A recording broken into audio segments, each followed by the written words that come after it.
Life process के बारे में जब हम लोग पढ़ रहे थे कुछ महीने पहले, जब न्यूट्रिशन, डाइजेशन, वो रेस्पिरेशन, ये सब पढ़ रहे थे, तो हम एक बात समझाए थे, उसको एक बार फिर शायद समझा दें कि हमारे एग्जिस्टेंस के लिए, हमारे बॉडी को सरवाइव करने के लिए बहुत सारा एक्टिविटीज करना पड़ता है।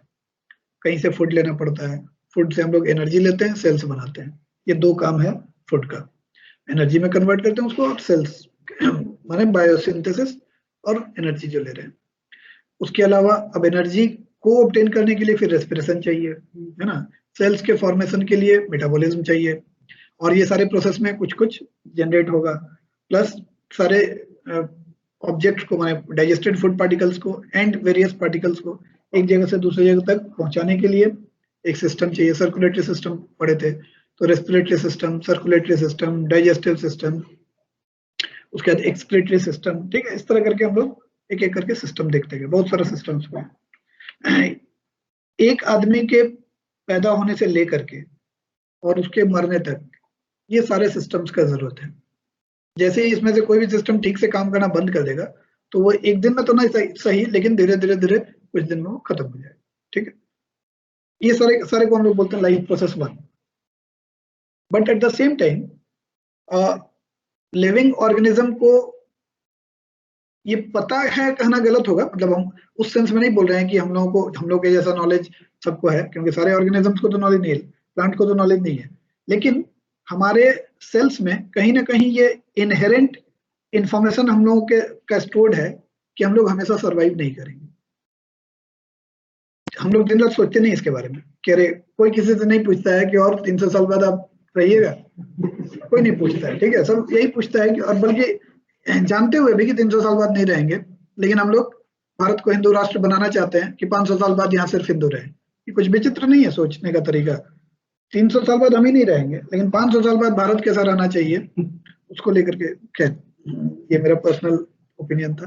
बट हम लोगों का शरीर कैसे बिहेव करता है ना, एग्जैक्ट रीजन हमको भी नहीं पता है, और आइंस्टीन को भी नहीं पता है। मजेदार बात यह है, मतलब हम दोनों इस मामले में दोस्त हैं कि हम लोगों को किसी को नहीं पता, चार्ल्स डार्विन को भी नहीं पता है कि ऐसा क्यों होता है। बट हमारा बॉडी हमेशा रहना चाहता है, एग्जिस्ट करना चाहता है, और अगर एग्जिस्ट करना चाहता है तो उसको कोई ना कोई तरीका ढूंढना पड़ेगा मरने से बचने का। मरने से बचने का एक तरीका तो हो सकता है कि हम बाबा रामदेव के पास जाएं और दवा ले लें कोई, है ना। जैसे कोरोनिल है, वैसे नो मौत करके कोई दवा ला दें, और हाँ, मृत्युनिल करके एक दवा ले लें और हमेशा जिंदा रह जाए। बट ये तो बाबा रामदेव के आने के बाद ना, ठीक है। प्रॉब्लम है कि उनको भी तो जन्म लेना पड़ा होगा, है ना। खुद वो भले ही भगवान हो जाए, लेकिन जन्म तो लेना पड़ा, तो उनके पहले क्या करेगा भाई। तो सारा सारा ऑर्गेनिज्म वेट तो नहीं करेगा कि कब ऐसा कोई एक संत आएगा और हम लोगों को बचा लेगा। तो हम लोग का जो बॉडी है ना, वो एक मैकेनिज्म डेवलप किया अपने आप को डुप्लीकेट करने का। जैसे अभी जो तुमको याद आया था सबसे पहले, एक अमीबा याद आया था, ठीक है। ऐसा नहीं होता है अमीबा, लेकिन अमीबा कैसा भी नहीं होता है। अमीबा के साथ ये प्रॉब्लम है कि जैसा भी तुम अमीबा को बोल दो वैसा ही होता है वो। और अमीबा के बारे में हम ये एक ऑब्जर्व किए हैं, ज्यादातर लोगों का ये थॉट है कि अमीबा 2 डायमेंशनल होता है, एक्चुअली वो 3 डायमेंशनल होता है। तो इसलिए अमीबा अगर इमेजिन करना तो अदरक को देखो, है ना। इस तरह 2 डायमेंशनल से काम नहीं चलेगा, और ऐसा शेप नहीं होगा, तो ऑब्वियसली अलग अलग शेप होगा, लेकिन मान लेते हैं अमीबा है।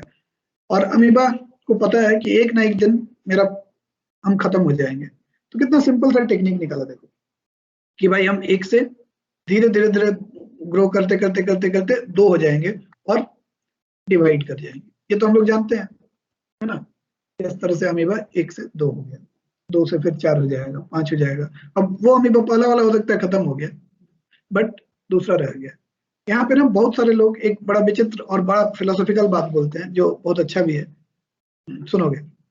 जैसे सौरभ हमसे बोला कि भैया पता है अमीबा ना अमर है। बोले अमर है कैसे? बोला देखिए, ये जो 2 हुआ है ये तो एक ही से हुआ है ना, है ना। तो ये आज वाला जो अमीबा है, ये कल वाला ही तो अमीबा है, और जो कल वाला अमीबा रहा होगा, ऐसे ही बैक बैक बैक चलते जाए, तो जो पहला अमीबा आया होगा वही अमीबा तो आज भी है, केवल बहुत बड़ा हो गया, इसलिए वो बहुत सारा पार्ट में हो गया। एकदम सही लगता है ना। अरे वाह, अमीबा अमर है, और है भी, मतलब इसमें फैक्ट है। जस्ट बिकॉज सौरभ बोल रहा है इसलिए गलत होगा ऐसा नहीं है। सौरभ ज्यादातर बात गलत बोलता है, ठीक है, लेकिन कभी कभी गलती से सही बोल भी देता है। लेकिन इस तरीके से अगर देखो तो हम लोग भी तो हमारे, सोचो हमारा बॉडी कहाँ से आया है? हमारे पेरेंट्स से है ना। पेरेंट्स का बॉडी कहाँ से आया है? तो ये जो हमारे बॉडी का सेल है, ये तो कल भी था, है ना। फिर उनके पहले उनके बॉडी में था, वो एक से बहुत सारा हो गया, अलग बात है। तो खैर ये हम मजाक के लिए कर रहे थे। अब अगर ठीक से देखोगे ना, तो ये जो काम हो रहा है, मतलब 1 से 2 होना, 2 से 4 होना, 4 से 8 होना, जिसको हम लोग रिप्रोडक्शन वैसे बोलते हैं, ये जरूरी नहीं था। एक इंडिविजुअल के एग्जिस्टेंस के लिए ये जरूरी नहीं था। मतलब अगर कोई हमें बोलेगा आज से हम हड़ताल पे गए, नहीं होंगे 2, हम एक ही रहेंगे, तो वो अमीबा तो जिंदा ही रहेगा अपने लाइफ भर, है ना। जब तक वो मरेगा नहीं तब तक जिंदा रहेगा। पूछना मत इसमें जोक किया, अरे वाह क्या मस्त बात बोला कि जब तक मरेंगे नहीं तब तक जिंदा है। नहीं, वो तो सब लोग रहता है। मेरे बोलने का मतलब है कि एक इंडिविजुअल के एग्जिस्टेंस के लिए रिप्रोडक्शन जरूरी नहीं था, लेकिन ठीक है, इसलिए हम लोग अपने आप को कॉपी करते हैं, ठीक है। अब इसलिए करते हैं, मतलब उसके पीछे हम रीज वो सब नहीं बता पाएंगे कि कहाँ से ये सब आया, कौन हम लोग के दिमाग में ये डाला, ठीक है।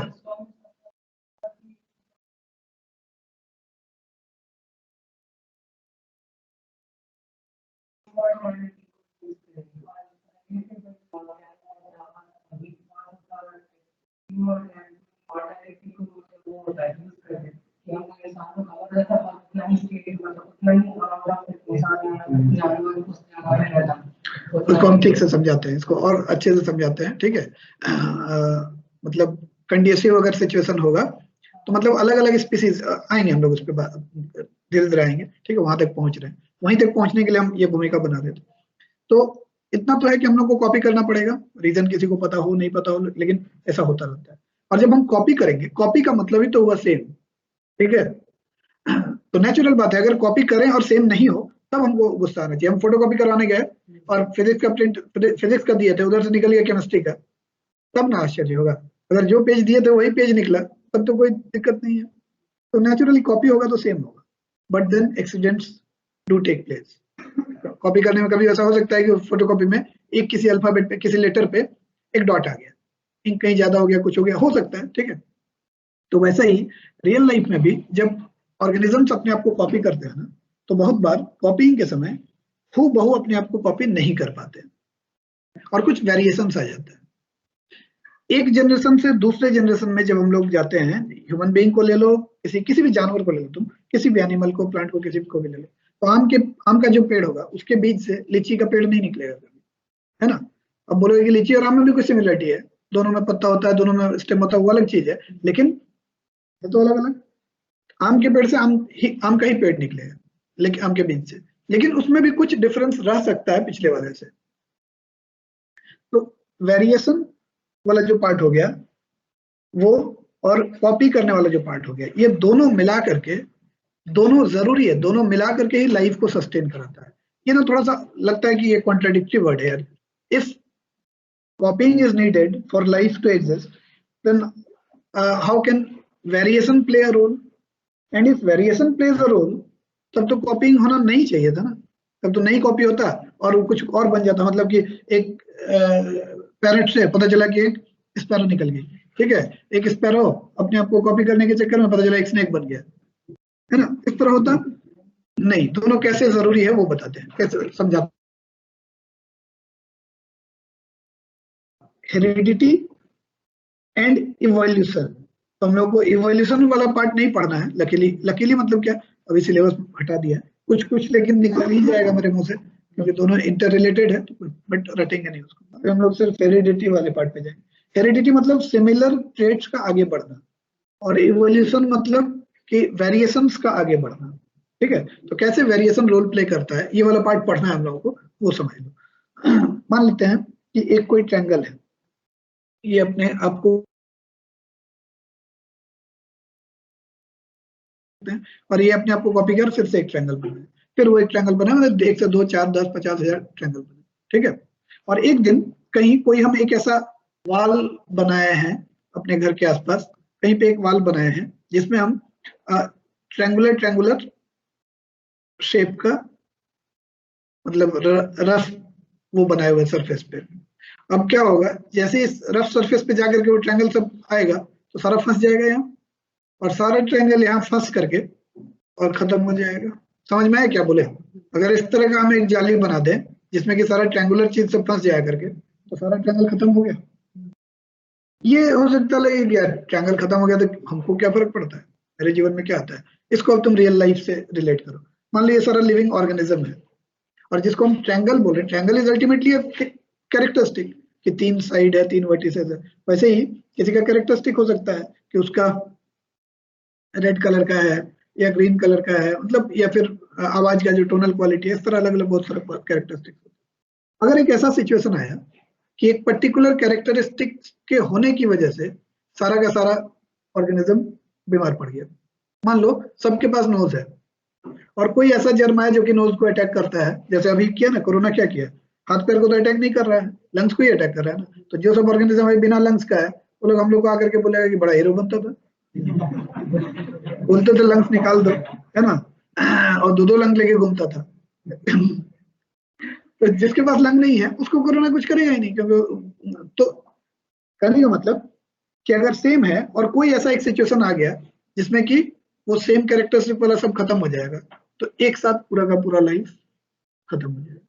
ठीक है, लेकिन अगर ऐसा हुआ, कैसा, एक ट्रायंगल है, ये जब अपने आप को कॉपी करने जा रहा था तो पता चला कि इसके किसी एक पार्ट में एक सर्कल से कुछ निकल गया है, कुछ भी नया एक कैरेक्टरिस्टिक आ गया है। ठीक है, ये जब अपने आप को कॉपी करने गया तो पता चला कि उसमें अब ये वाला कैरेक्टरिस्टिक तो रह गया, और एक और कैरेक्टरिस्टिक उसमें आ गया। कुछ भी एक ले लेते हैं, उसमें मान लो एक कहीं पे ग्रीन कलर का कुछ डॉट आ गया, पैच आ गया। ये जब अपने आप को रेप्लिकेट किया तो मान लेते हैं कि ये दोनों कैरेक्टरिस्टिक तो रह गया, हमेशा रह ही जाएगा, इतना नहीं, बहुत सिंपल बना के हम चीजों को समझा रहे हैं। ठीक है, एकदम ऐसा नहीं होगा, लेकिन अगर ये दोनों कैरेक्टरिस्टिक तो रह ही गया और एक नया कैरेक्टरिस्टिक उसमें आ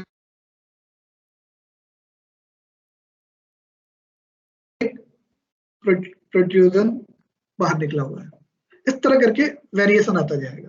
ठीक है, वेरिएशन बहुत ज्यादा भी हो सकता है, सोचिए हर जनरेशन में अगर वेरिएशन आने लगे, धीरे धीरे ऐसा भी वेरिएशन आ सकता है कि कहीं पे ऐसा कट करके थोड़ा सा निकल रहा है, शेप ही पूरा चेंज होने लगा। किसी में ऐसा हो सकता है कि ये 2 कट है, फिर शेप चेंज हो गया। तो थोड़ा थोड़ा थोड़ा वेरी करते करते, और ऐसा ग्राफिक में हम लोग करते हैं बहुत बार कि स्टार्ट करते हैं किसी एक सर्कल से, और सर्कल से बनाते बनाते उसको लाइन का फेस बना देते हैं, करते हैं ना, 4-5 सर्कल लेकर के और बनाते हैं। जब भी अगर तुम लोगों ने कोई ड्राइंग क्लास किए होगे तो स्कूल में भी सिखाया गया कि हाँ 2 सर्कल लेकर के कभी उससे एनिमल बना दिए, कभी कुछ बना दिए, देख लेना।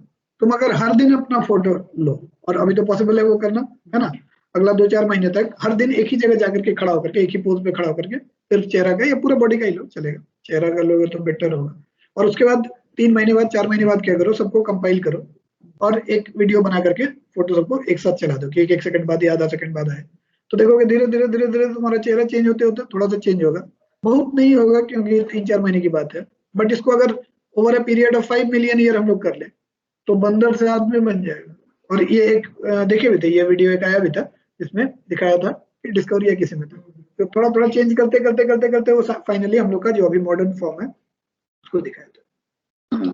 तो वेरिएशन इस तरह होता है। अब बोलोगे वेरिएशन जरूरी क्यों, वेरिएशन मतलब क्या फायदा, क्या जरूरी तो नहीं बोलेंगे, वेरिएशन का फायदा क्या है कि मान लो हम ऐसा एक जाली लगाया है जहां सारा ट्रायंगुलर चीज सब फंस जाए, ठीक है, लेकिन ये वाला पार्ट जो है, ये जो पार्ट है ये है शार्प, और इसकी वजह से नेट कट जा रहा है, तो एक कट के निकल जाएगा, नेट को काट के निकल जाएगा।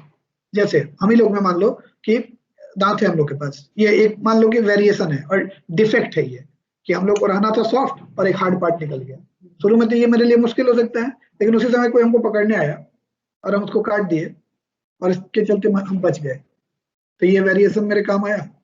अभी तो हम लोग खाना चबाते हैं, खाते हैं, सब ऐसे ही करके वेरिएशन है। Heredity and variation both are needed for life to survive over a period of year. हो सकता है कि कभी ऐसा एक सिचुएशन आ जाए जब किसी एक कंडीशन में कोई एक वेरिएशन रोल प्ले कर जाए। अगर थोड़ा सा उसको मजाक में हम समझाना चाहें तो और अच्छे से समझा देते हैं। जस्ट इमेजिन करो कि हम लोग सब लोग अभी एक साथ सर्वाइव कर रहे हैं, और कोई हम में से एक इंडिविजुअल है, हम अपने आप को ले लेते हैं, जिसमें एक डिफेक्ट है कि वो बात करते करते अचानक उसका गर्दन पीछे मुड़ जाता है। तो ये अभी तो हम हंसी के पात्र बनेंगे, ठीक है, तुमसे हम बात कर रहे हैं और पीछे देख रहे हैं, कुछ कुछ कबूतर सबको देखो ऐसे ही करते हैं, है ना, बात इधर उधर देखते रहता है। वैसे ही मान लो कि हम बात कर रहे हैं बीच बीच में पीछे मुड़ के देखने लगे, तो अभी के लिए वो एक डिफेक्ट है ना। मेरा बहुत सारा नाम पड़ जाएगा, मुड़ मुड़ के ना देख और ये वो हो सकता है कि दो अलग अलग कंट्री बन जाए इसी पे, एक मेरे फेवर में बन जाए, एक मेरे अगेंस्ट बन जाए, है ना, और फिर हम लोग धरना दे दें, बहुत तरह का चीज हो सकता है। लेकिन सोचो जरा, ऐसा ऐसा मान लो पूरे दुनिया में मात्र 100 आदमी है, और हम सिचुएशन को रोमांटिक बनाने के लिए 50 लड़का 50 लड़की ले लेते हैं, ठीक है, नहीं तो फिर उसको लगेगा कि अच्छा खाली लड़का लोग जी के करेगा क्या अरे भाई गिल्ली डंडा खेलेगा क्या दिक्कत है तो मान लेते हैं कि ऐसा 50 मेल और 50 फीमेल है जिसमें ये डिफेक्ट है। और चूंकि अभी तो नेट का टाइम है तो हम लोग खोजते खोजते खोजते एक हम लोग का नेटवर्क वो बन गया है और हम लोग एक दूसरे को का प्रॉब्लम समझ सकते हैं, लेकिन बाकी लोग तो हम लोग पे हंसेंगे, ऑब्वियस सी बात है। किसी कारण से कुछ ऐसा इंसेक्ट्स अटैक किया और मार्स से आ गया। चलो और कहानी को मजेदार बनाते हैं। ये मार्स में बैठ करके एक आदमी, मैंने आदमी नहीं, मार्स का कोई मार्सियन, ठीक है, एक कोई मार्सियन, ठीक है, वो बैठ करके ऐसा इंसेक्ट बनाया है या ऐसा छोटा छोटा ड्रोन बनाया है जो पीछे से आदमी को आकर के अटैक करता है। आगे से अटैक करेगा तो बच जाएंगे, वो पीछे से आकर के अटैक करता है, 4-5 एक साथ होता है और अटैक करता है और खत्म हो जाता है। अब हम लोग चल रहे हैं, मतलब तुम लोग चल रहे हो और पीछे से वो अटैक कर दे रहा है। और मेरे साथ या मेरे जैसे 100 लोगों के साथ क्या हो रहा है, हम लोग चल रहे हैं, वो अटैक करने के लिए ठीक आ रहा है, देख ले रहे हैं उसको, है ना। और अगर हम देख ले रहे हैं तो दो चीज हो सकता है, या तो टेक्नोलॉजी वाइज कि वो ऐसा कोई रेज फेंकता होगा कि मेरे रेटिना से हिट करके जाता होगा और खुद ही डिस्ट्रॉय हो जाए, क्योंकि उसको तो पीछे से अटैक करने के लिए बनाया है, या फिर हम ही देखे और हट जाए। तो और वंस मतलब कि एक बार के लिए यूजेबल फॉर वंस है, ठीक है, यूज एंड थ्रो टाइप। तो वो इंसेक्ट तो खत्म हो गया, हम लोग बच गए। मतलब आज से हो सकता है 5 साल 6 साल 10 साल बाद धीरे धीरे अगर ऐसे ही अटैक चलता रहा तो दुनिया में हम लोग 100 ही बचेंगे, 50 हम 50 तुम मतलब वो लोग, ठीक है। और जब वी मेट तो फिर तो मल्टीप्लीकेशन डिवीजन दोनों होगा, है ना। ऑब्वियसली आज से 1 करोड़ साल बाद हो सकता है कि हम लोग सब ऐसे ही हो, सब में ये एक एट्रीब्यूट हो जिसकी वजह से हम लोग जिंदा है। तो जो वेरिएशन आज हो सकता है लगे कि यार यूजलेस है, वो वेरिएशन हमको कल फायदा भी पहुंचा सकता है ना। ऐसे ही किसी हम लोग में से बहुत लोगों को हो सकता है कम ठंड लगती होगी, किसी को ज्यादा ठंड लगती है, अलग अलग तरह के हम लोग हैं, है ना। हो सकता है कि ऐसा कोई आदमी हो जिसको गर्मी से फर्क ही नहीं पड़ता, मतलब जब 50 डिग्री 60 डिग्री सेल्सियस हो जाता है तब भी वो आराम से रोड पे चलता रहता है, उसको कोई फर्क नहीं पड़ता है। और बाकी लोगों को सबको एसी ऑन करके रखना पड़ता है। किसी कारण से अगर ग्लोबल टेम्परेचर ही उतना हो गया और हम लोग के पास एनर्जी क्राइसिस हो गया, मतलब एनर्जी के रिसोर्सेज का क्राइसिस हो गया, मतलब एसी नहीं चला सकते, ठीक है, तो क्या होगा, मतलब हीट वेव के सिचुएशन में केवल वैसे लोग जिंदा रह जाएंगे जो उस टेम्परेचर पे भी जी सकते हैं। क्या होगा ये सब हम डरा कुछ नहीं रहे, मतलब कुछ भी हो सकता है, ये उल्टा भी हो सकता है कि जो लोग हीट बर्दाश्त कर सकते हैं अचानक से टेम्परेचर बहुत कम हो गया और वो लोग लो टेम्परेचर को बर्दाश्त नहीं करते, है ना, बिल भी नहीं आ रहा है, जिंदा भी है, तो वो कुछ भी सकता है, सिचुएशन कुछ भी हो सकता है। तो ये था हेरिडिटी के बारे में और थोड़ा सा वेरिएशन के बारे में, ठीक है। इस पर ऑब्वियसली जब साइंटिस्ट लोग काम करना शुरू किए होंगे तो उसमें एक मेंडल करके एक साइंटिस्ट था, एक्चुअली वो मैथमेटिशियन था, बट उसको नहीं मिला मैथमेटिक्स टीचर का जॉब, किसी कारण से फेल कर गया, क्या हुआ हमको एग्जैक्ट हिस्ट्री नहीं याद आ रहा है, बहुत पहले कभी पढ़े होंगे, लेकिन उसको नहीं मिला, ठीक है। तो वो किसी एक चर्च में काम करने लगा और वहां पे कोई एक बड़ा सा गार्डन था और उस गार्डन में वो सारे प्लांट्स का कैरेक्टर्स को नोट करता था और उनके बीच में एक मैथमेटिकल फॉर्मूला लाने का कोशिश करता था कि why is this tall, why is this leafy, ठीक है, पत्ता क्यों इसका बड़ा है, कलर ऐसा क्यों है, इस तरह का, और कोशिश करता था रीजन को समझने की। लेकिन ये बहुत बाद की बात है, हम लोग फ्लैशबैक में जाते हैं, ठीक है। फ्लैशबैक में अगर जाए तो पहले आदमी के बारे में बोला जाता था कि भाई जैसा बाप होगा ना बेटा में कुछ ना कुछ तो गुण होगा, मतलब बाप से गुण आ रहा है बेटे में, ठीक है, बड़ा सिंपल सा चीज है। तो भाई बाप से अगर बेटे में गुण आ रहा है तो किस फॉर्म में आ रहा होगा, ऐसा तो नहीं कि केवल ट्रेनिंग दे करके ही उसको वैसा कर रहे हैं, क्योंकि अगर अगर एक मान लो एक कुत्ता का बच्चा हुआ, उस बच्चा को तुम लेकर के भाग जाओ और उससे 200 किलोमीटर दूर रखो और डेली उसको बोलो कि तुम बंदर है बंदर है बंदर है, तो बंदर हो जाएगा वो? उसका ग्रोथ तो कुत्ता जैसा ही हो ना। बंदर के बीच में रख दोगे तो हो सकता है उछलना कूदना थोड़ा ज्यादा सीख जाए, ट्रेनिंग दिया जा सकता है, अलग बात है, लेकिन उसका जो ग्रोथ है वो सब सारा चीज, का जो कलर है हम लोगों का, मतलब हम लोगों का क्या बोलेंगे उसका, पुपल का जो कलर है, ठीक है, आइरिस मसल्स का जो कलर है, वो तो ट्रेनिंग से नहीं चेंज कर सकते ना। वो तो मान लो कि मेरे पापा का ब्लैक था, मेरा भी ब्लैक है, आगे भी ब्लैक होगा, तो ट्रेट्स जो है, कैरेक्टर्स या ट्रेट्स जो है, वो पेरेंट्स से ऑफस्प्रिंग में जाता है। ये तो ऑब्जर्व किया था कोई भी, कॉमन आदमी भी ऑब्जर्व करता होगा और देख के ही बोल देता होगा तुम दोनों भाई है क्या, ठीक है, तो क्यों, क्योंकि विजय ही हो, एक अजय हो सकता है, एक सुरेंद्र प्रताप हो सकता है, ठीक है, लेकिन फिर भी दोनों का चेहरा तो मिल सकता है ना। उस समय रीजन नहीं पता चलता था, बस ये लगता था कि हाँ कुछ फैक्टर्स है हमारे बॉडी में विच आर,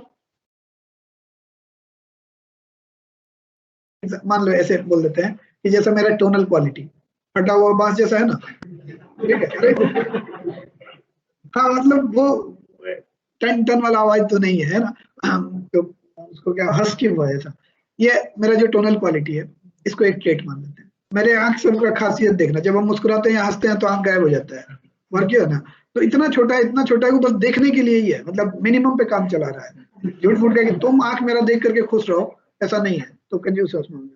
तो आंख का क्वालिटी अगर देखोगे, बाल तो ठीक से तुम लोग देखे नहीं हो अभी, अभी तो बाल सब छोटा ही छोटा है, लेकिन जब बड़ा बाल हो जाता है मेरा तो सब आगे गिर जाता है। लाख तुम ऐसे उठा दो उसको, वो गिरेगा नीचे ही, ठीक है। बहुत पुराने मूवी स्टार एक थी साधना, तो साधना कट उसको बोलते थे, मतलब बाल जो है आगे गिरा करके वो रखती थी, तो साधना टाइप बाल है। हम खड़ा इसलिए नहीं होते हैं कि तुम लोगों को मेरा हाइट पता चल जाएगा, ठीक है, देखो साकेत हंस रहा है, क्योंकि वो अक्सर मेरे पास आके खड़ा होकर हमको ऐसे नीचे खोजता है, तो ये किधर है। तो ये सब जो ट्रेड्स है, ये सब ऐसा बहुत सारा ट्रेड्स होगा, कुछ अच्छा भी होगा, ये सब तुम खराब वाला सारा बता रहे। हाँ कान अगर ठीक से देखोगे तो अपना वो इंतजाम किए हुए है कि एरिया थोड़ा बढ़ा सके, ठीक है, चश्मा आराम से रहे। सबका कान ऐसा नहीं रहता है, किसी किसी का ऐसे सटा हुआ रहता है, निकला हुआ। इस तरीके से इस तरीके से बहुत सारे ट्रेड्स होता है, और वो ट्रेड नेक्स्ट वाली जनरेशन में जाएगा। बट ठीक है, ये तो ट्रेड को हम डिफाइन किए, ट्रेड जाएगा नेक्स्ट जनरेशन में तो किसी फॉर्म में जाएगा, फिजिकल फॉर्म में जाएगा, और अगर फिजिकल फॉर्म में जाएगा भाई तो एक गड़बड़ है। पेरेंट से भी आएगा ट्रेड, मतलब मेल पेरेंट से भी आएगा, फादर से भी आएगा, मदर से भी आएगा, डबल ट्रेड हो जाएगा। तो इसको हम लोग ना ऐसे सोचते हैं, मतलब हम ही लोग इमेजिन कर रहे हैं पहली बार कि ट्रेड सब ना छोटा छोटा कोई मॉलिक्यूल होगा, ठीक है, और उस मॉलिक्यूल की वजह से फिर वो सब आगे हम लोग का उस तरह का ट्रेड बनता है, क्योंकि अल्टीमेटली जो मेरा वॉइस बॉक्स बना होगा, ठीक है, यहाँ पे जो वोकल कॉर्ड बना होगा,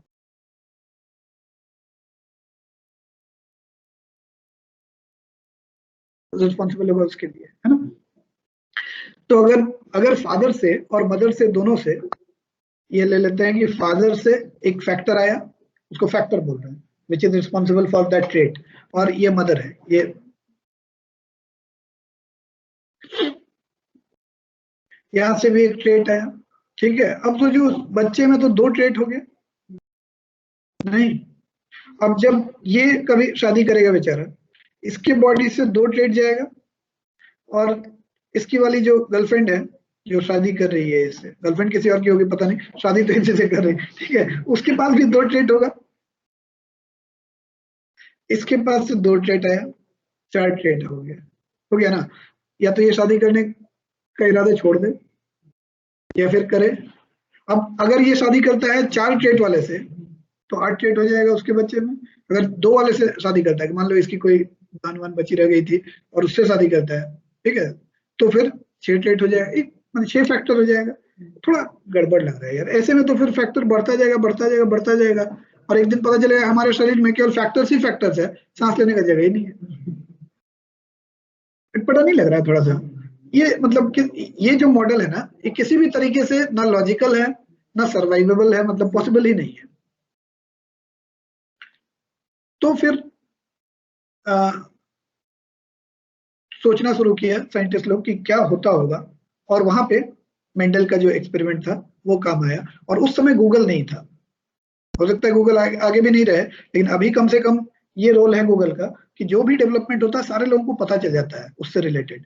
तो अगर एक ग्रुप बना के हम लोग काम कर रहे होंगे, तो अगर इंडिया में कोई साइंटिस्ट काम कर रहा होगा तो यूके में भी पता होगा कि इस पे काम चल रहा है, और जो नॉलेज है वो जल्दी जल्दी शेयर हो पाता है और एरर होने का चांसेस कम रहता है। उस समय ऐसा था कि अगर मेंडल कोई किसी चीज पे थ्योरी लिख रहा है, हो सकता है उसी समय थ्योरी कोई और भी लिखना शुरू किया हो, लेकिन दोनों मिलेगा 20 साल बाद, कहीं किसी सेमिनार में मिलेगा या कहीं होगा, तब बताएगा कि अरे यार इतना मेहनत तुम बेकार किया, तुम तो कर ही चुका था, हमको दूसरे फील्ड में करना चाहिए था, इसी से रिलेटेड फील्ड में करना चाहिए था।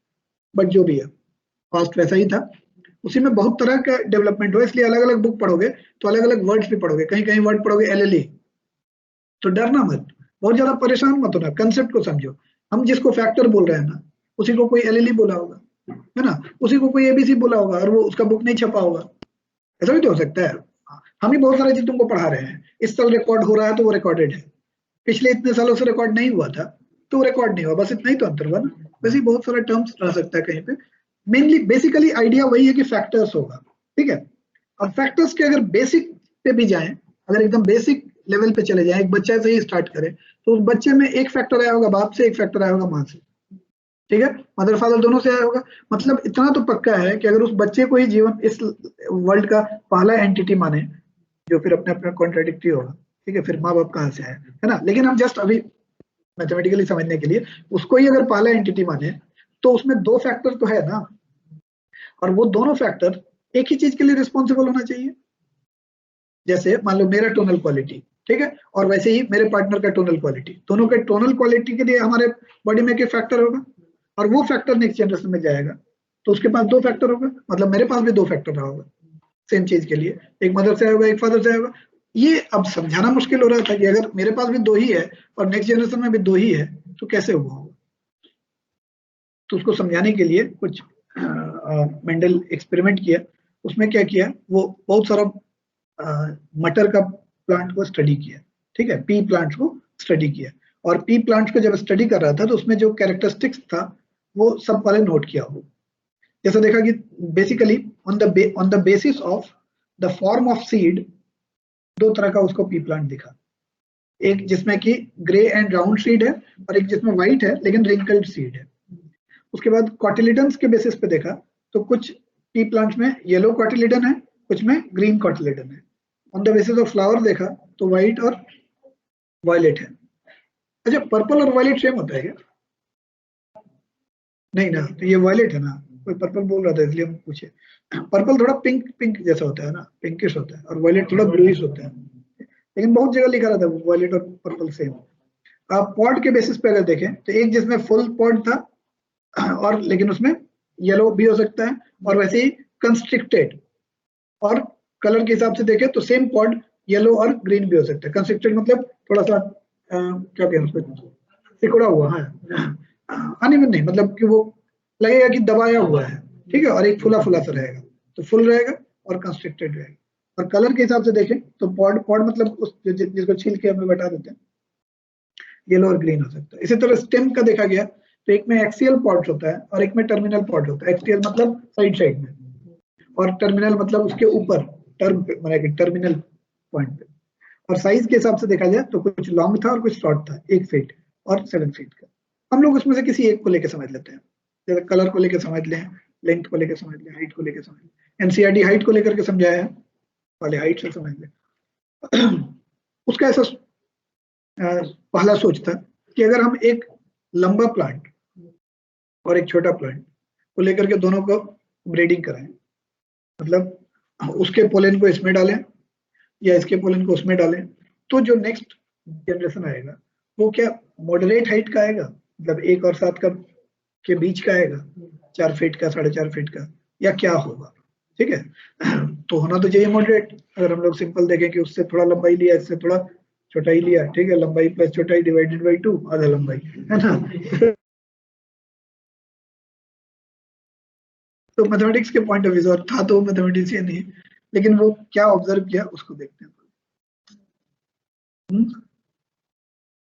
हाँ, ट्रायल तुम अब बदमाशी कर रहे हैं, हम लोग को बताने दो। टर्म्स कुछ भी हम लोग दे दें, हम लोग अगर उस सिचुएशन को समझ ले, कंसेप्ट को समझ ले, बाकी तो उसके बाद वर्ड्स हम लोग डाल ही देंगे कुछ ना।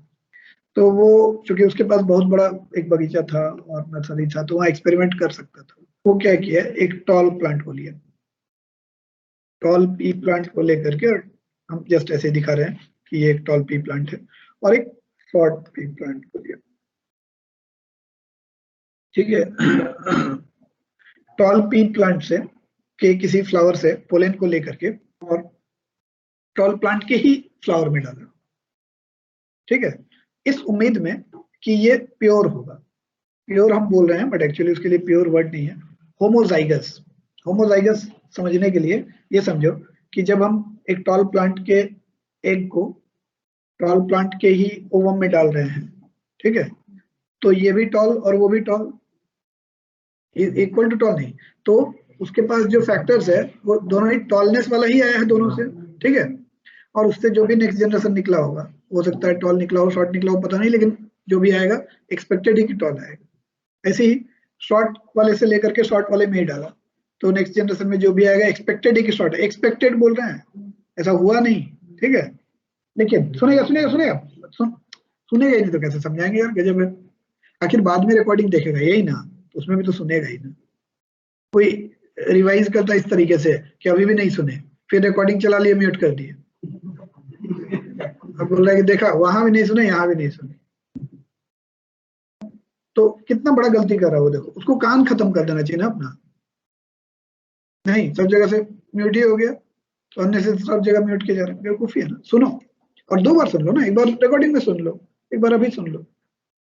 अभी का फायदा ये है सुनने का कि तुम्हारे दिमाग में जो भी आएगा ना वो पूछ सकते हो, तो हम उसको फिर समझा सकते हैं।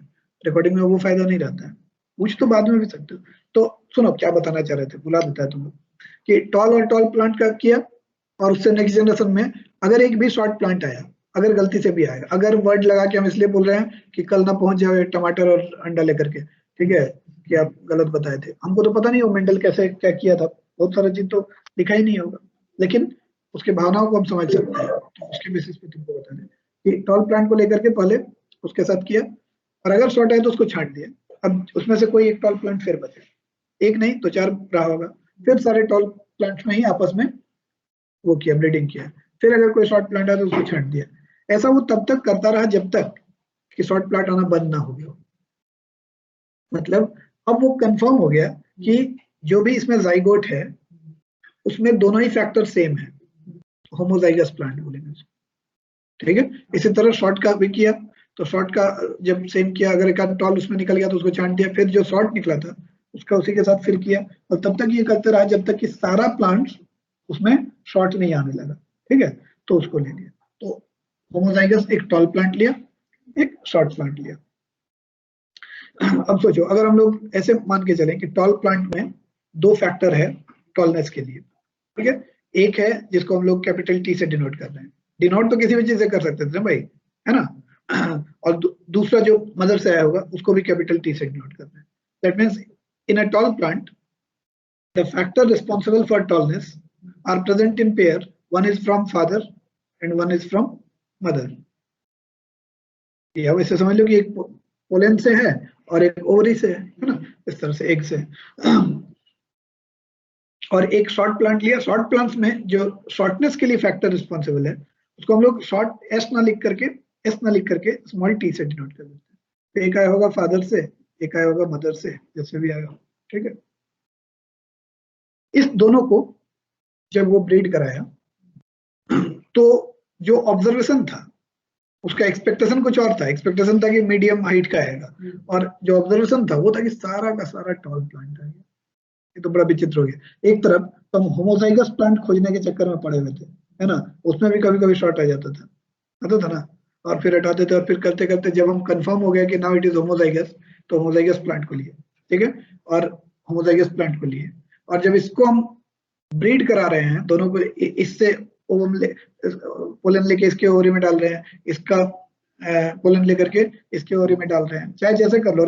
ऐसा नहीं कि एक एक्सपेरिमेंट करता है कि ऐसे करके डाला और बोला हाँ हो गया, हजारों करता है एक साथ छिड़का जाता है, पॉसिबल ही नहीं कि एक को पकड़ करके तुम चुन कर फोटो। तो और उसमें से फिर ऑब्जर्व किया जाता है, तो मान लो वहां पे 4000 प्लांट अगर वो किया है, 4000 में से 4000 टॉल प्लांट आ गया, एक्सीडेंट होता तो एक आध होता, दो होता, चार होता, ऐसा क्या एक्सीडेंट होगा भाई?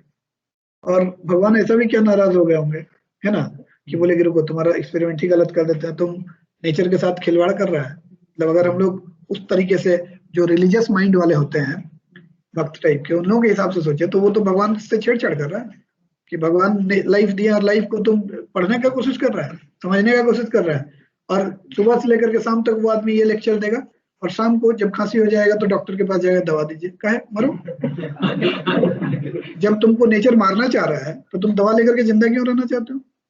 तो किसी भी धर्म भक्त को, जो धार्मिक है, रियल सेंस में धार्मिक है, उसको ना दवा लेना चाहिए, हमको तो लगता है खाना भी नहीं खाना चाहिए, लेकिन चलो वो एक्सट्रीम हो जाएगा, खाना खाओ भाई, ठीक है खाना मिला, दवा क्यों लोगे तुम? दवा तो कोई आर्टिफिशियली डॉक्टर बना रहा होगा, है ना।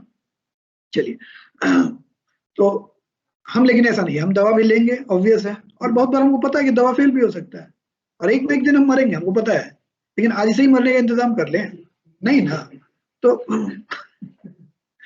हाँ, दोनों को किया, और सारा का सारा जब टॉल आ गया ना, तो उसको थोड़ा डाउट हुआ। हम लोग होते तो हम लोगों के लिए यही एकमात्र बहाना, मतलब काफी होता है ये बहाना कि आगे अब हम नहीं करेंगे, बोले थे कुछ नहीं होने वाला है ना। जैसे तुम लोग पढ़ते हो और एक क्वेश्चन नहीं बनता है, सौरभ क्या करता है, भैया क्वेश्चन नंबर 1 ट्राई किए, नहीं बना, इसलिए छोड़ दिए। तो डांटे एक दिन हम उसको कि तुम ऐसा कैसे होता है, तुम बहाना देता है। तो अब अगली बार क्या किया, भैया हम ना 7 ट्राई किए और उसके बाद छोड़ दिया। बोले क्यों? बोले पहला ही 7 से ट्राई किए थे। अब वो 1 से नहीं किया, 1 में डांटे थे, फिर डांट सुना, वैसा वो नहीं था लकीली। तो वो क्या, इसको एक्सप्लेन करने का कोशिश किया, लेकिन नहीं एक्सप्लेन कर पाएगी क्या हुआ होगा, क्यों हुआ होगा। तो वो तंग आकर के, हम लोग इसको बोलते हैं प्रोजेनी। प्रोजेनी मतलब जो नेक्स्ट जनरेशन है, ठीक है। और तो ये पहला वाला वो था, फैमिली था, मतलब प्रोजेनी था, जो पहला वाला फादर, और वो उससे जो प्रोजेनी आया वो सारा का सारा टॉल है। अब इस टॉल वाले में से वो एक लेकर के, टॉल वाले में से लेकर के, और सेल्फ पॉलिनेशन कराया, मतलब कि टॉल वाले को ही टॉल में करवा रहा है। सोचो, पहले भी ये काम किया था जब उसको होमोजाइगस चाहिए था, फिर कर रहा है, और अब क्या एक्सपेक्ट करेगा कि भाई सब टॉल आएगा? टॉल का ही कर रहे हैं जब, तो सब टॉल आना चाहिए। बट जानते हैं इसमें 4000 प्लांट में से 3000 आ गया टॉल, और 1000 शॉर्ट आ गया। अरे तो कुछ गड़बड़ है भाई, अब तो हम लोगों को छोड़ देना चाहिए, है ना। अब इसको ये एक्सप्लेन करने लगा, और थैंक गॉड कि मैथमेटिशियन था, इसलिए बायो में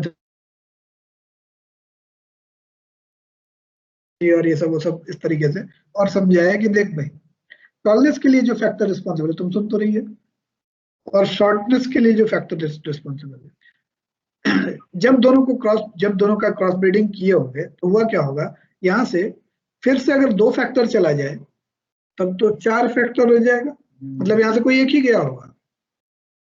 तो अगर कोई एक ही गया होगा तो मान लेते हैं कि पहला वाला गया,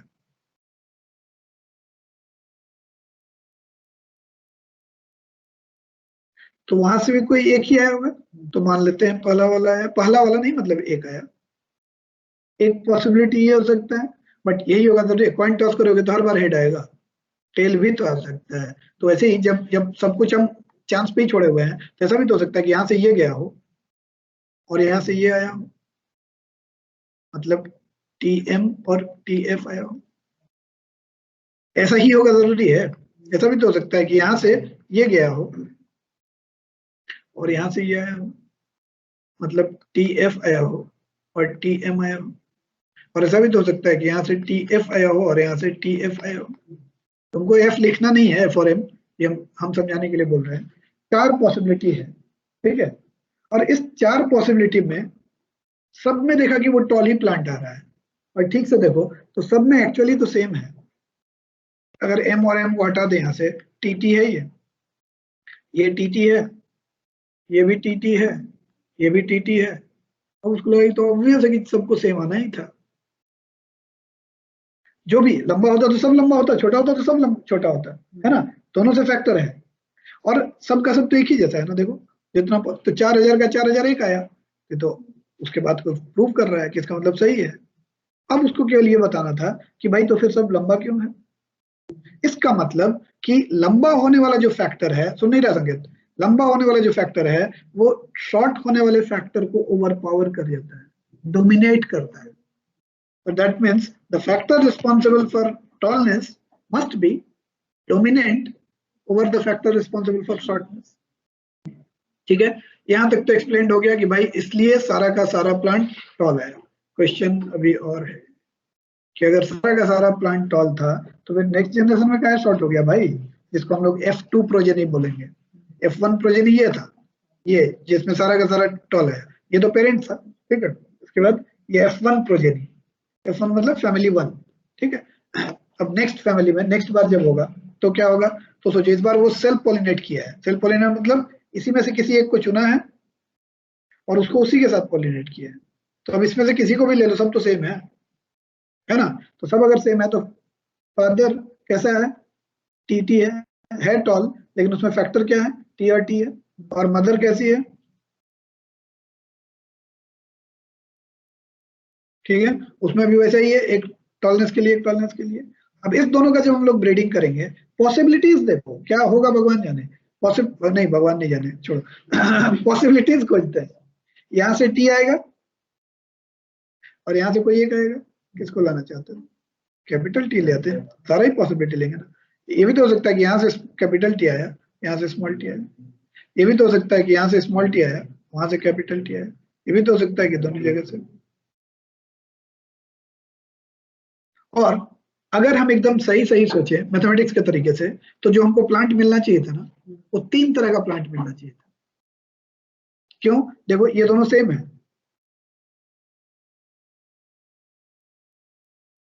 ऑर्डर में अरेंज हो थोड़ी ना, TT और TT है। मतलब 2000 प्लांट हमको एक जैसा मिलना चाहिए था, 1000 प्लांट हमको एक जैसा मिलना चाहिए था, और 1000 प्लांट हमको एक जैसा मिलना चाहिए था। नहीं मिला वो अलग बात है, ये हम मैथ्स के हिसाब से बता रहे हैं, ठीक है। लेकिन अब हम थोड़ा सा लॉजिकली सोचते हैं, वो भी मैथमेटिक्स सोच रहे हैं कि अगर इसमें दोनों ही फैक्टर टॉलनेस वाला है तो इसको कैसा होना चाहिए, टॉल होना चाहिए। यहाँ टॉलनेस वाला फैक्टर भी है, शॉर्टनेस वाला फैक्टर भी है, लेकिन प्रीवियस एक्सपेरिमेंट में वो देख चुका है कि अगर दोनों ही फैक्टर रहता है तो वो टॉल होता है। तो इसको कैसा होना चाहिए, तो ये टॉल टॉल, ये भी टॉल, 3000 टॉल आ गया। इसमें टॉलनेस वाला फैक्टर ही नहीं है, शॉर्ट। अरे वाह, और वैसे ही ऑब्जर्व भी होगा, एक्चुअली ऑब्जर्व हुआ, उसके बेसिस पे वो थ्योरी दिया, ठीक है। थ्योरी के बेसिस पे ऑब्जर्वेशन नहीं हुआ, ऑब्जर्वेशन को जस्टिफाई करने के लिए थ्योरी दिया, ठीक है। ध्यान से सुनना, अगर हम लोग ठीक से देखेंगे ना, तो जो प्लांट के अंदर का जो फैक्टर्स का प्रेजेंस है, उसके बेसिस पे 3 तरह का प्लांट है जो हम अभी समझाए, 1, 2 और 3। और ये 1 है, ये 2 है और ये 1 है, मतलब 1000 मल्टीप्लाई कर दो तो रेशियो 1:2:1 है। मतलब on the basis of the factors present in their body, we can say that the types of plants are in the ratio 1:2:1। अब ये बार बार फैक्टर हम बोल तो रहे हैं, इसी फैक्टर को कोई कभी एलिली नाम दिया, कोई कभी कुछ और नाम दिया। इसका प्रेजेंट नाम है, मॉडर्न नाम है जीन। सवाल उठेगा कि जीन क्या होता है, बताएंगे भाई, नहीं बताएंगे तो तुम फिर फीस वापस मांग लेगा, डर से बताते हैं, बताना पड़ेगा। लेकिन ठीक है, अभी पहले हम ये तो बता दें कि नाम है जीन, ठीक है। और वो अलादीन वाला नहीं, हाँ, जिसका इलास्टिक छोटा हो गया, कुछ एक ऐड देता है ना, अरे जिसमें वो बार बार बोलता है कि अंदर बाहर होते होते, हाँ, उसका इलास्टिसिटी ही खत्म हो गया, ठीक है। किसका ऐड है वो, सलमान खान, डिक्सी कॉट का, ठीक है। तो वैसे ही वो वाला हम नहीं बोल रहे हैं जीन, ठीक है। और ये कपड़ा पहनने वाला जीन्स भी नहीं है, ये जीन है। तो जो जीन होता है, फैक्टर्स को ही जीन बोल रहे हैं। तो जीन के बेसिस पे अगर हम लोग देखें, हाँ बोलो, अच्छा हो गया, क्लास हो गया, हाँ ठीक है। तो फैक्टर्स के बेसिस पे 3 टाइप का है, और क्योंकि फैक्टर्स को अब जीन बोलने लगे हैं तो हम लोग बोलेंगे जेनोटाइप। टर्म सब देख रहे हो कैसे कैसे आता है। अगर हम लोग ऐसे समझ के टर्म्स याद करेंगे तो ऑब्वियस लगेगा, नहीं, लेकिन अगर बैठ के याद करने लगेंगे genotype genotype genotype genotype genotype genotype genotype, पागल है, ये प्रूव हो जाएगा नहीं डाउट है, ये तो अभी है, प्रूव नहीं हुआ है। तो जेनोटाइप के हिसाब से अगर देखें तो रेशियो क्या है, 1:2:1। जीन क्या है वो बताएंगे, ठीक है। तो ये वाला रहा। अब दूसरा, अगर फिजिकली देखें तो 3:1 है। फिजिकल अगर देखें फिजिकली तो 3:1 है, टॉल इज टू शॉर्ट, है ना। तो फेनोटाइप, जेनोटाइप है 1:2:1, और फेनोटाइप इस फैमिली का F2 प्रोजेनी का फेनोटाइप अगर बोले तो 3:1 है, लेकिन जेनोटाइप अगर बोले तो 1:2:1 है। F1 का आते हैं, F1 का जेनोटाइप अगर हम लोग देखें तो सब एक ही है, तो कोई रेशियो है ही नहीं, मतलब सबका सब एक ही जैसा है। और फेनोटाइप भी देखें तो सबका सब एक जैसा है ना, लेकिन इसमें आकर के रेशियो में बढ़ गया। ठीक है, यहाँ तक आ गया समझ में, है ना। आज हम लोग जो मेंडल का एक्सपेरिमेंट लिए वो एक ट्रेट वाला लिए, मतलब जैसे शॉर्टनेस का लिए, उसी को हम लोग दूसरे में भी कन्वर्ट कर सकते हैं। जैसे हम लोग ले लेते हैं, एक वायलेट फ्लावर ले लेते हैं और एक व्हाइट फ्लावर ले लेते हैं, और वायलेट वाले फैक्टर को अगर V1 नाम दे दे और व्हाइट वाले को W1 नाम दे दे, ठीक है।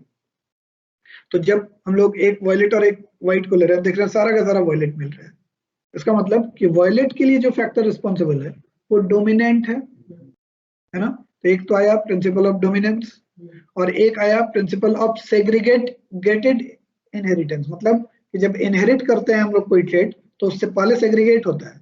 हर ट्रेट जो है वो दो फैक्टर में सेग्रीगेट हो जाता है, पेयर ऑफ फैक्टर, और कोई एक ही फैक्टर नेक्स्ट जनरेशन को जाता है ना। फिर जब इसका हम लोग नेक्स्ट जनरेशन में कराएंगे तो फिर हम लोग को 3:1 के रेशियो में मिलेगा, जो कि जेनोटाइप के हिसाब से देखोगे तो 1:2:1 है, लेकिन फेनोटाइप 3:1 है F2 फैमिली में, ठीक है। एक क्वालिटी से अब आगे बढ़ के हम लोग देखेंगे कि दो कॉन्ट्रास्टिंग कैरेक्टर्स को ले लेते हैं। जैसे मान लो क्या क्या सिलेक्ट किए हैं उस पर देखते हैं, उसके अकॉर्डिंगली चलेंगे। हाँ, एक ले लिए हैं जिसमें कि राउंड सीड है और येलो सीड का राउंडनेस, ठीक है, और एक सीड का कलर, ये दो वैरायटी को हम लोग सिलेक्ट कर रहे हैं और उसको एक दूसरे के साथ एक्सपेरिमेंट कर रहे हैं। क्या कर रहे हैं, एक प्लांट लिए जिसमें मान लो कि राउंड सीड है और येलो सीड है, और दूसरे में मान लो रिंकल्ड सीड है और ग्रीन सीड है, सपोज रिंकल्ड और ग्रीन सीड है, तो ये दो अलग अलग कैरेक्टरिस्टिक है। अब हम ये देखना चाहते हैं, मतलब वो एक्सपेरिमेंट करके देखना चाहता है कि हर बार जो राउंड सीड वाला प्लांट सब होगा वो क्या येलो सीड ही प्रोड्यूस करेगा, या राउंड सीड वाला ग्रीन सीड भी प्रोड्यूस कर सकता है, या फिर बीच का कोई कलर हो जाए जो हम लोग एवरेज निकाले थे, कुछ ऐसा हो जाए तो क्या होगा। तो जो एक्सपेरिमेंट किया उसका रिजल्ट को हम लोग पहले देखते हैं।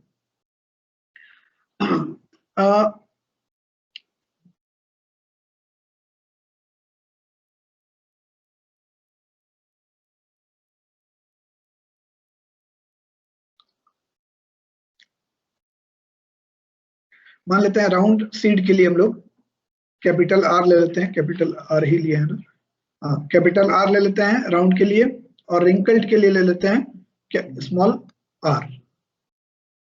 और होमोजाइगस सीड याद है पिछले दिन समझाए थे, इसको हम लोग ऐसे समझ सकते हैं कि प्योर सीड, मतलब हम लोग एक ऐसा सीड ले रहे हैं जो जिसका कि दोनों फैक्टर R मतलब राउंड वाला, राउंडनेस वाला दोनों फैक्टर है, और एक ऐसा सीड ले रहे हैं जिसमें कि दोनों ही रिंकल्ड के लिए फैक्टर दोनों रिंकल वाला आया है, ठीक है। और एक ऐसा प्लांट हम लोग सेलेक्ट किए हैं जिसमें राउंड है और येलो है, और एक ऐसा लिए हैं जो रिंकल्ड है और ग्रीन है। ग्रीन को हम लोग नॉट येलो को स्मॉल वाई से दिखा रहे हैं, ठीक है। और इस दोनों सीड को हम लोग क्रॉस ब्रीड किए, अब क्रॉस ब्रीड किए तो क्या क्या मिला वहां पे वो अगर देखोगे, हम डायरेक्ट पहले रिजल्ट पे आ रहे हैं उसके बाद फिर रीजन पे आएंगे। तो इस रेशियो में मिला था राउंड और येलो सीड वाला 9,000 प्लांट्स मिला, ठीक है। अगर 16,000 प्लांट्स लिया है तो उसमें से 9,000 प्लांट्स मिला जो कि राउंड और येलो है। 3,000 मिला जो कि राउंड और ग्रीन है। 3,000 मिला जो कि रिंकल्ड और येलो है, और 1000 मिला जो कि रिंकल्ड और ग्रीन है, समझ में कुछ नहीं आया। क्योंकि इससे क्या समझ में आएगा कि भाई 9000 प्लांट मिला एक तरह का, जिसको हम लोग फेनोटाइप बोल रहे थे। 9000 प्लांट एक तरह का मिला, 3000 प्लांट दूसरे तरह का मिला, 3000 प्लांट दूसरे तरह का मिला, और 1000 प्लांट एक तरह का मिला। और ये 9000 प्लांट्स कहता था जिसमें कि राउंड था और येलो था सीड।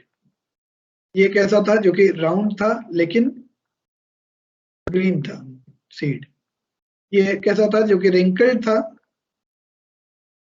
लेकिन येलो था। और ये रिंकल्ड भी है और ग्रीन भी है। पहले तो केवल इस डेटा को देख करके कोई हमको ये समझा सकता है, केवल इस डेटा को देख करके, ठीक है, कॉमन सेंस लगा के, कि कौन डोमिनेटिंग है, मतलब डोमिनेंट कौन सा कैरेक्टर है, राउंड वाला या, अच्छा क्योंकि राउंड ज्यादा है ना। और येलो और ग्रीन में कौन डोमिनेटिंग है, क्योंकि येलो ज्यादा है ना। वैसे इसी से पता चल जाएगा, इसी से पता चल जाएगा कि राउंड और येलो वाला डोमिनेटिंग है। इतना तो इसका मतलब मेंडल को भी समझ में आ गया। जब हम लोग एक दिन के पढ़ाई से इतना समझ में आ जा रहा है, तो वो तो एक्सपेरिमेंट कर रहा था, तो उसको ये तो पता चल गया कि राउंड होने के लिए जो फैक्टर रिस्पॉन्सिबल है दैट इज डोमिनेटिंग, और रिंकल्ड होने के लिए जो है, सॉरी येलो होने के लिए जो है वो डोमिनेटिंग फैक्टर है, ठीक है।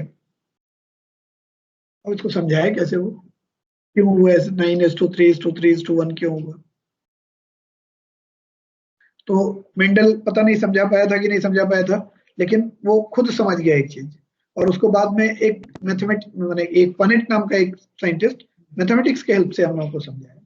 ऑब्वियसली मेंडल भी उसको किया होगा, ठीक है, लेकिन मेंडल उस तरीके से प्रेजेंट नहीं कर पाया जिस तरीके से पनेट किया। पनेट क्या किया, बोला कि एक काम करते हैं, पहले मेंडल क्या कंक्लूजन दिया उसमें। मेंडल बोला कि ये जो राउंडनेस के लिए जो फैक्टर रिस्पॉन्सिबल है और येलो कलर के लिए जो फैक्टर रिस्पॉन्सिबल है, जब ये पेरेंट्स से ऑफस्प्रिंग में जाता है तो जरूरी नहीं है कि अगर ये राउंड वाला जा रहा है तो यही येलो वाला जाएगा। हो सकता है ऑफस्प्रिंग मतलब नेक्स्ट जनरेशन, हो सकता है कि इसका ये वाला जाए, ठीक है, यहाँ से ये राउंड वाला आ गया और वहां से ये राउंड आ सकता है, यहाँ से ये आ सकता है, वहां से ये येलो आ सकता है। मतलब वो जो इनहेरिटेंस होगा वो एक पे माने एक कैरेक्टर का दूसरे कैरेक्टर पे डिपेंड नहीं करेगा, इंडिपेंडेंट इनहेरिटेंस होगा, ठीक है। मतलब राउंड शीट भी ग्रीन हो सकता है और रिंकल शीट भी येलो हो सकता है। पनेट के हेल्प से, मतलब पनेट के टेबल के हेल्प से कैसे इसको हम लोग समझ सकते हैं वो देखते हैं। एक टेबल बनाते हैं इस तरह का, कॉपी करते हैं इसको हम लोग, यही हुआ, ठीक है। देखो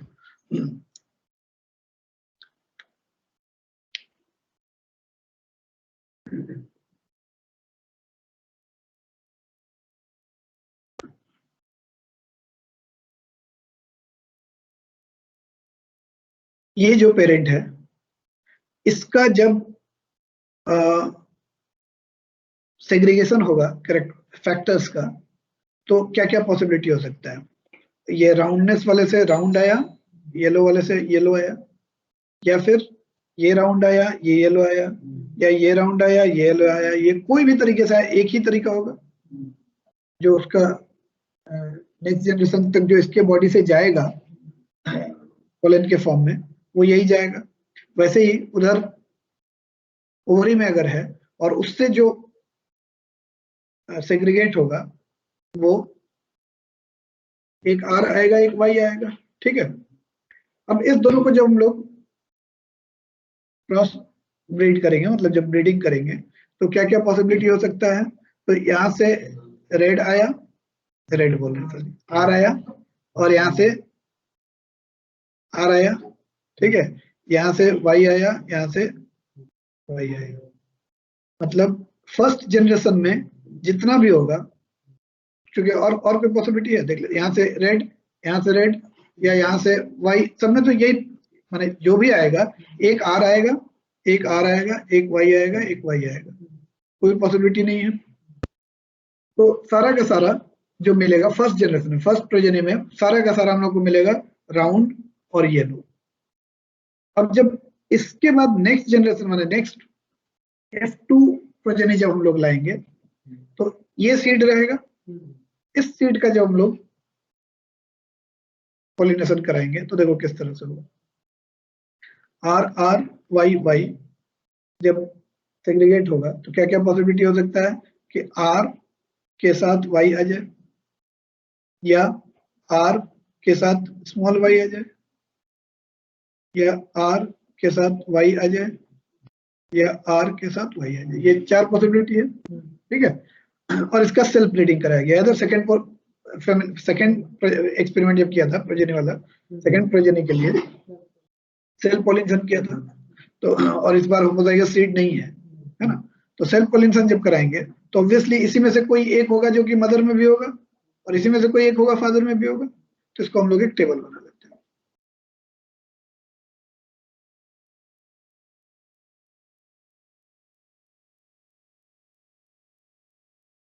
ये मान लेते हैं कि मदर वाला वो है, ट्रेट है, और इधर फादर वाला ले लेते हैं। फादर मदर नहीं, मतलब एक, हाँ, एक मेल और एक फीमेल, उस तरह उसमें भी यही सब पॉसिबिलिटी होगा।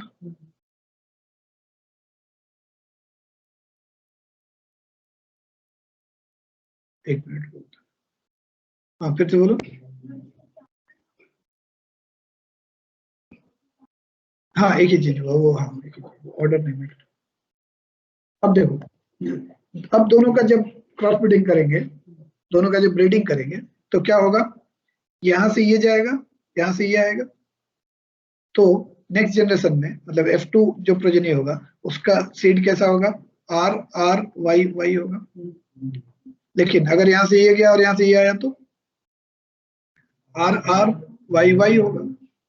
यहाँ से ये गया और वहां से वो आया तब क्या होगा, R R Y Y, R R Y Y, ठीक है। और इधर से R R Y Y,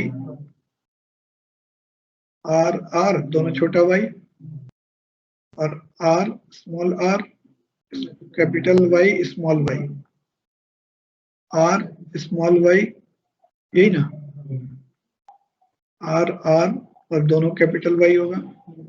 यहाँ R R और कैपिटल Y स्मॉल y होगा, R R कैपिटल Y होगा, R R capital Y small y होगा। अब R R small y capital Y होगा, R R Y Y होगा। ये समझ में आ रहा है?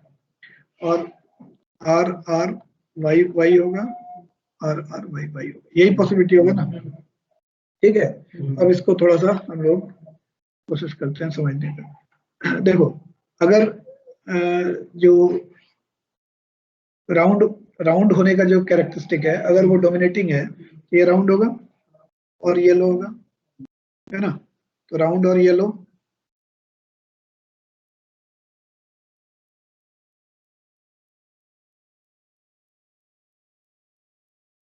ये राउंड और येलो हो गया, ठीक है। अब इसके बाद ये नेक्स्ट वाला, ये भी राउंड होगा, पहले सारा राउंड वाला खोज लेते हैं। ये राउंड होगा कैसे, सेकेंड का थर्ड, ये आर आर, वो उससे फर्क नहीं पड़ता, ठीक है। वही तो बोलेंगे, ऑर्डर मैटर नहीं करता है, ऑर्डर मैटर नहीं करता वो किसी। आर आर ये भी हो गया ये राउंड। अब ये भी राउंड होगा, ये भी राउंड होगा, ठीक है। ये भी राउंड होगा, ये भी राउंड होगा, round round round round round. अब यहां से रिंकल्ड होगा, ये रिंकल्ड रिंकल्ड रिंकल्ड और रिंकल्ड, और ये राउंड होगा, ये राउंड, जहां भी कैपिटल आ रहे हैं वो राउंड होगा, ठीक है। अब देखते हैं येलो वाले पे आते हैं। ये येलो होगा, ये येलो होगा, ये येलो होगा, येलो येलो येलो, जहां भी एक कैपिटल वाई होगा, एक या दो, वो सारा येलो होगा, ठीक है। हाँ, और कुछ बचा, ये भी, और यहाँ भी, अरे वाह बहुत येलो है। अब ग्रीन वाले पे आते हैं। ग्रीन कौन कौन सा होगा, कोई नहीं होगा, ये होगा, ये होगा,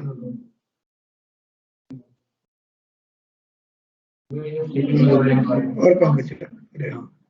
अब ठीक से देखो, अगर हम लोग कलर के हिसाब से देखें तो ये रेड और येलो वाला कितना है, गिनते हैं। एक, क्या कुछ गलत है? नहीं नहीं, अभी बता रहे हैं।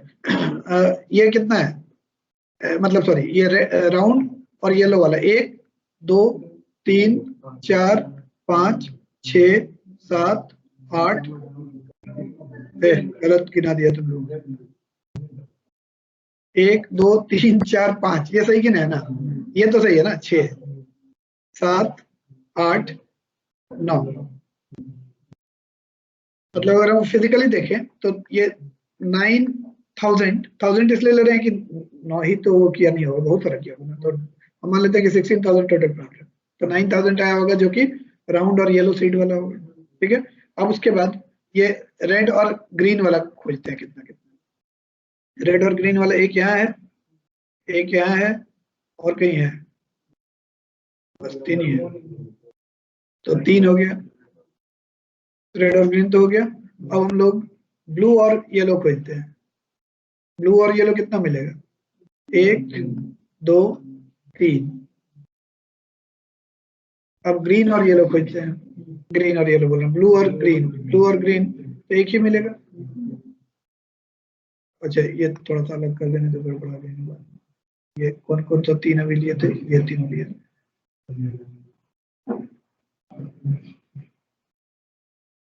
और ये तो ये बोला 1000 ऐसा प्लांट मिला। ठीक है, तो ये हो गया फेनोटाइप। फेनोटाइप याद आ रहा, फिजिकली जैसा दिखेगा उसका रेशियो निकाल रहे, 9:3:3:1। ठीक, अब जेनोटाइप अगर देखेंगे तब फिर थोड़ा गड़बड़ हो जाएगा। गड़बड़ नहीं हो जाएगा, मतलब दूसरा आएगा रेशियो। ये तो क्लियर हो गया ना, मतलब जिस बात को मेंडल बोल रहा था वो सही था, उसको हम लोग इस तरीके से एक्सप्लेन कर सकते हैं। इससे क्या पता चला कि जो राउंड होने का नेचर है उसका कलर से कोई मतलब नहीं। नहीं मतलब एक तो डोमिनेंस वाला तो पिछले बार में ही पता चल गया, डोमिनेंट बिहेवियर वाला F1 प्रेजिनी में ही पता चल गया। ठीक है, क्योंकि सारा का सारा राउंड था और सारा का सारा येलो था, तो इसलिए येलो वाला कैरेक्टरिस्टिक डोमिनेंट है और राउंड वाला कैरेक्टरिस्टिक डोमिनेंट है। ये तो फर्स्ट प्रोजेनी में ही पता चल गया। सेकेंड प्रोजेनी में हमको ये पता चला कि राउंड होना और येलो होना ये दोनों इंडिपेंडेंट है। राउंड सीड वाला भी ग्रीन हो सकता है और रिंकल्ड वाला भी येलो हो सकता है, तो इसको इंडिपेंडेंट इनहेरिटेंस बोलते हैं। The characters are inherited independent of each other, तो सारा फैक्टर्स एक दूसरे से इंडिपेंडेंट। तो अब आते हैं जेनोटाइप पे। जेनोटाइप के हिसाब से देखेंगे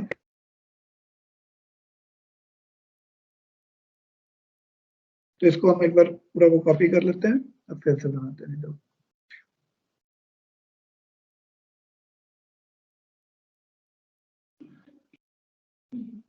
सुनाई दे रहा है तुम लोगों को?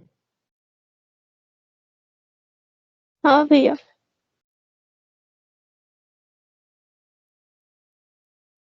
हाँ, अब इसमें हम लोग खोजते हैं, जैसे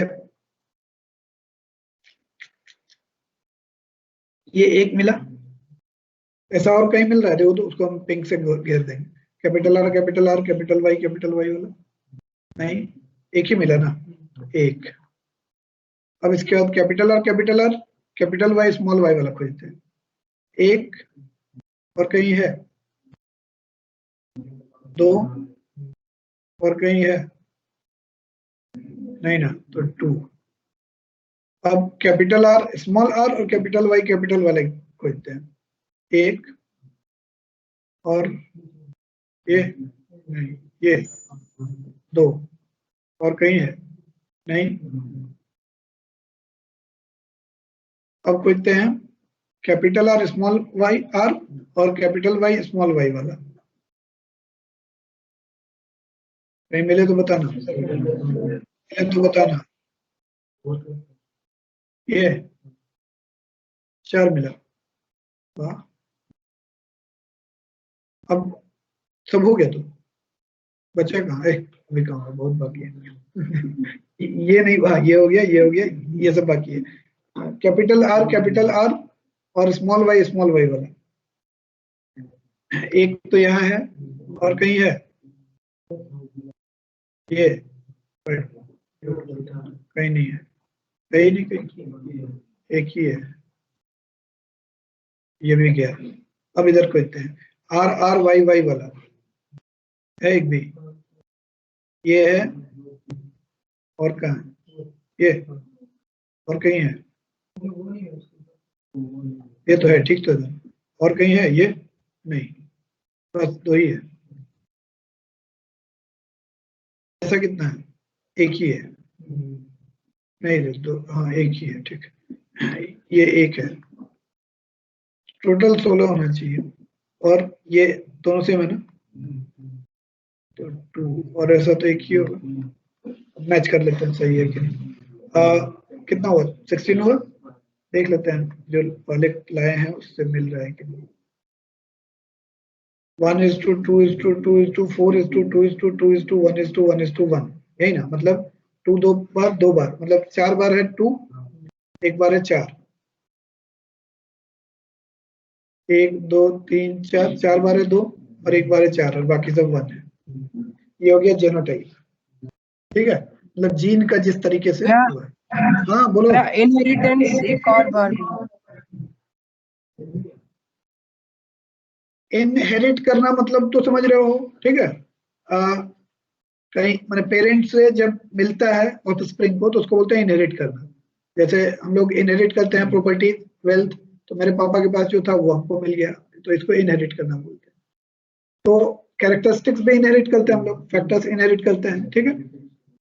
तो मेंडल ये एक्सपेरिमेंट किया और उससे हम लोगों को बताया कि जब हम लोग कैरेक्टरिस्टिक्स इनहेरिट करते हैं तो दो कैरेक्टरिस्टिक, दो डिफरेंट डिफरेंट कैरेक्टरिस्टिक्स, जरूरी नहीं है कि हमेशा एक ही साथ रहे, वो अलग अलग भी आ सकता है, एक दूसरे के इंडिपेंडेंट हो सकता है। मतलब राउंड सीड वाला भी येलो हो सकता है, और राउंड सीड वाला भी ग्रीन हो सकता है। वैसे रिंकल्ड सीड वाला भी येलो हो सकता है, और रिंकल्ड सीड वाला भी ग्रीन हो सकता है। तो कलर और राउंडनेस, कलर और राउंडनेस, ये दोनों दो कैरेक्टरिस्टिक है, and they are inherited independently. ये नहीं कि अगर राउंड वाला आया है तो साथ में येलो वाला कैरेक्टरिस्टिक आएगा ही आएगा। उसी को हम लोग इससे प्रूव कर रहे थे इस एक्सपेरिमेंट। क्लियर है? अब हम लोग थोड़ा सा डिटेल्स में समझने की कोशिश करते हैं इनहेरिटेंस को, कि भाई आखिर ठीक है, ये सब तो मेंडल के टाइम में गूगल नहीं था, लैपटॉप नहीं था, वो तो सब चीज को कुछ इमेजिन करके, कुछ एक्सपेरिमेंट करके अपना बोला। बाद में बहुत सारा डेवलपमेंट हुआ जिसके बेसिस पे समझ में आया कि अच्छा जो मेंडल बोला था वो हो सकता है कि अंदाज से बोल दिया हो, बट बोला सही था। तो उसके लिए हम लोगों को समझना पड़ेगा कि जिसको मेंडल फैक्टर्स बोला था, बाद जिसको बहुत लोग बाद में एलईडी भी शायद बोले, वो एक्चुअली आज के टाइम में अगर हम लोग समझे तो वो जीन है। अभी मॉडर्न जो जो नॉलेज हम लोग के पास अभी तक है उसके हिसाब से वो जीन है। और उस समय तो बहुत सारा मैथमेटिकल वर्क नहीं कर पाया था कि कितना सारा कैरेक्टरिस्टिक्स है, ट्रेड्स जो है, हम लोग में बहुत सारा ट्रेड्स है, और अगर उतना सारा ट्रेड्स का हम लोग कॉम्बिनेशन परम्यूटेशन करना शुरू करें तो उस समय के लिए मुश्किल था। अब तो पॉसिबल है, और उसके लिए तुम लोग जानते होंगे जेनोम प्रोजेक्ट एक सुने होंगे, जो कि जीन के सीक्वेंस को स्टडी करता है कि हमारे बॉडी में जो भी चीज हो रहा है जीन की वजह से हो रहा है, और जीन क्या है, पहले उसको जीन क्या है समझ लेते हैं तो ये सब बात ज्यादा आसानी से समझ में आएगी। जीन को समझने के लिए अब जो हम अभी से लेकर के अगला 5-7 मिनट जो बताएंगे, वो उसमें से बहुत सारी चीज हम लोग को पढ़ना नहीं है, इसलिए परेशान मत हो, और लास्ट में कुछ बताएंगे जो फिर पढ़ना होगा, जो पढ़ना था वो मैं कर लिया।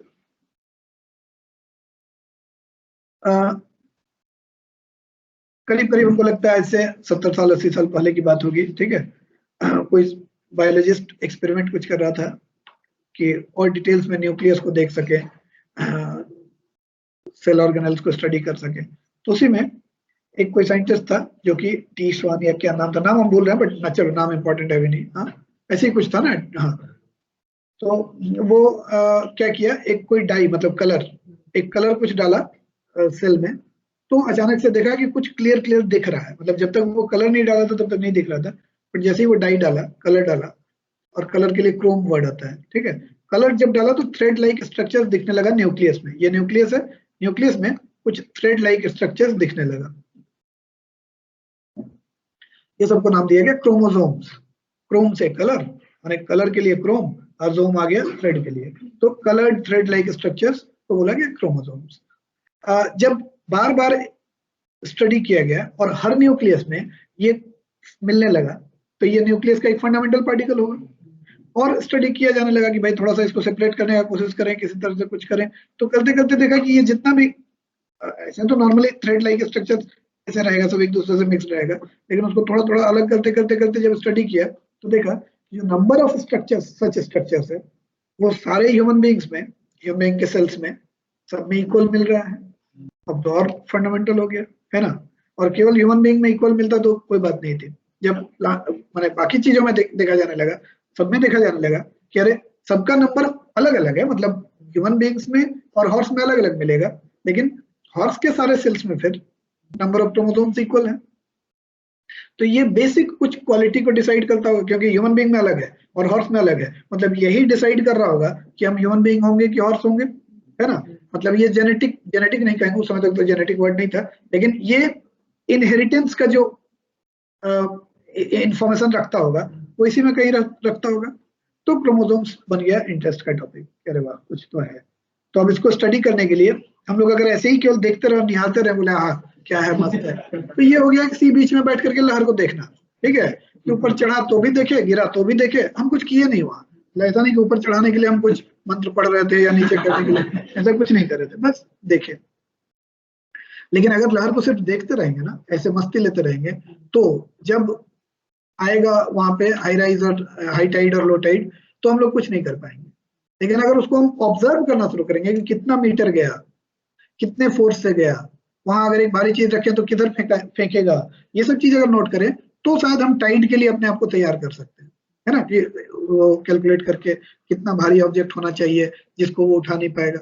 उसी तरह इसको ऑब्जर्व करने के लिए साइंटिस्ट लोग क्या किया, उस न्यूक्लियस के क्रोमोसोम्स को अलग अलग करके ऑर्गेनाइज किया।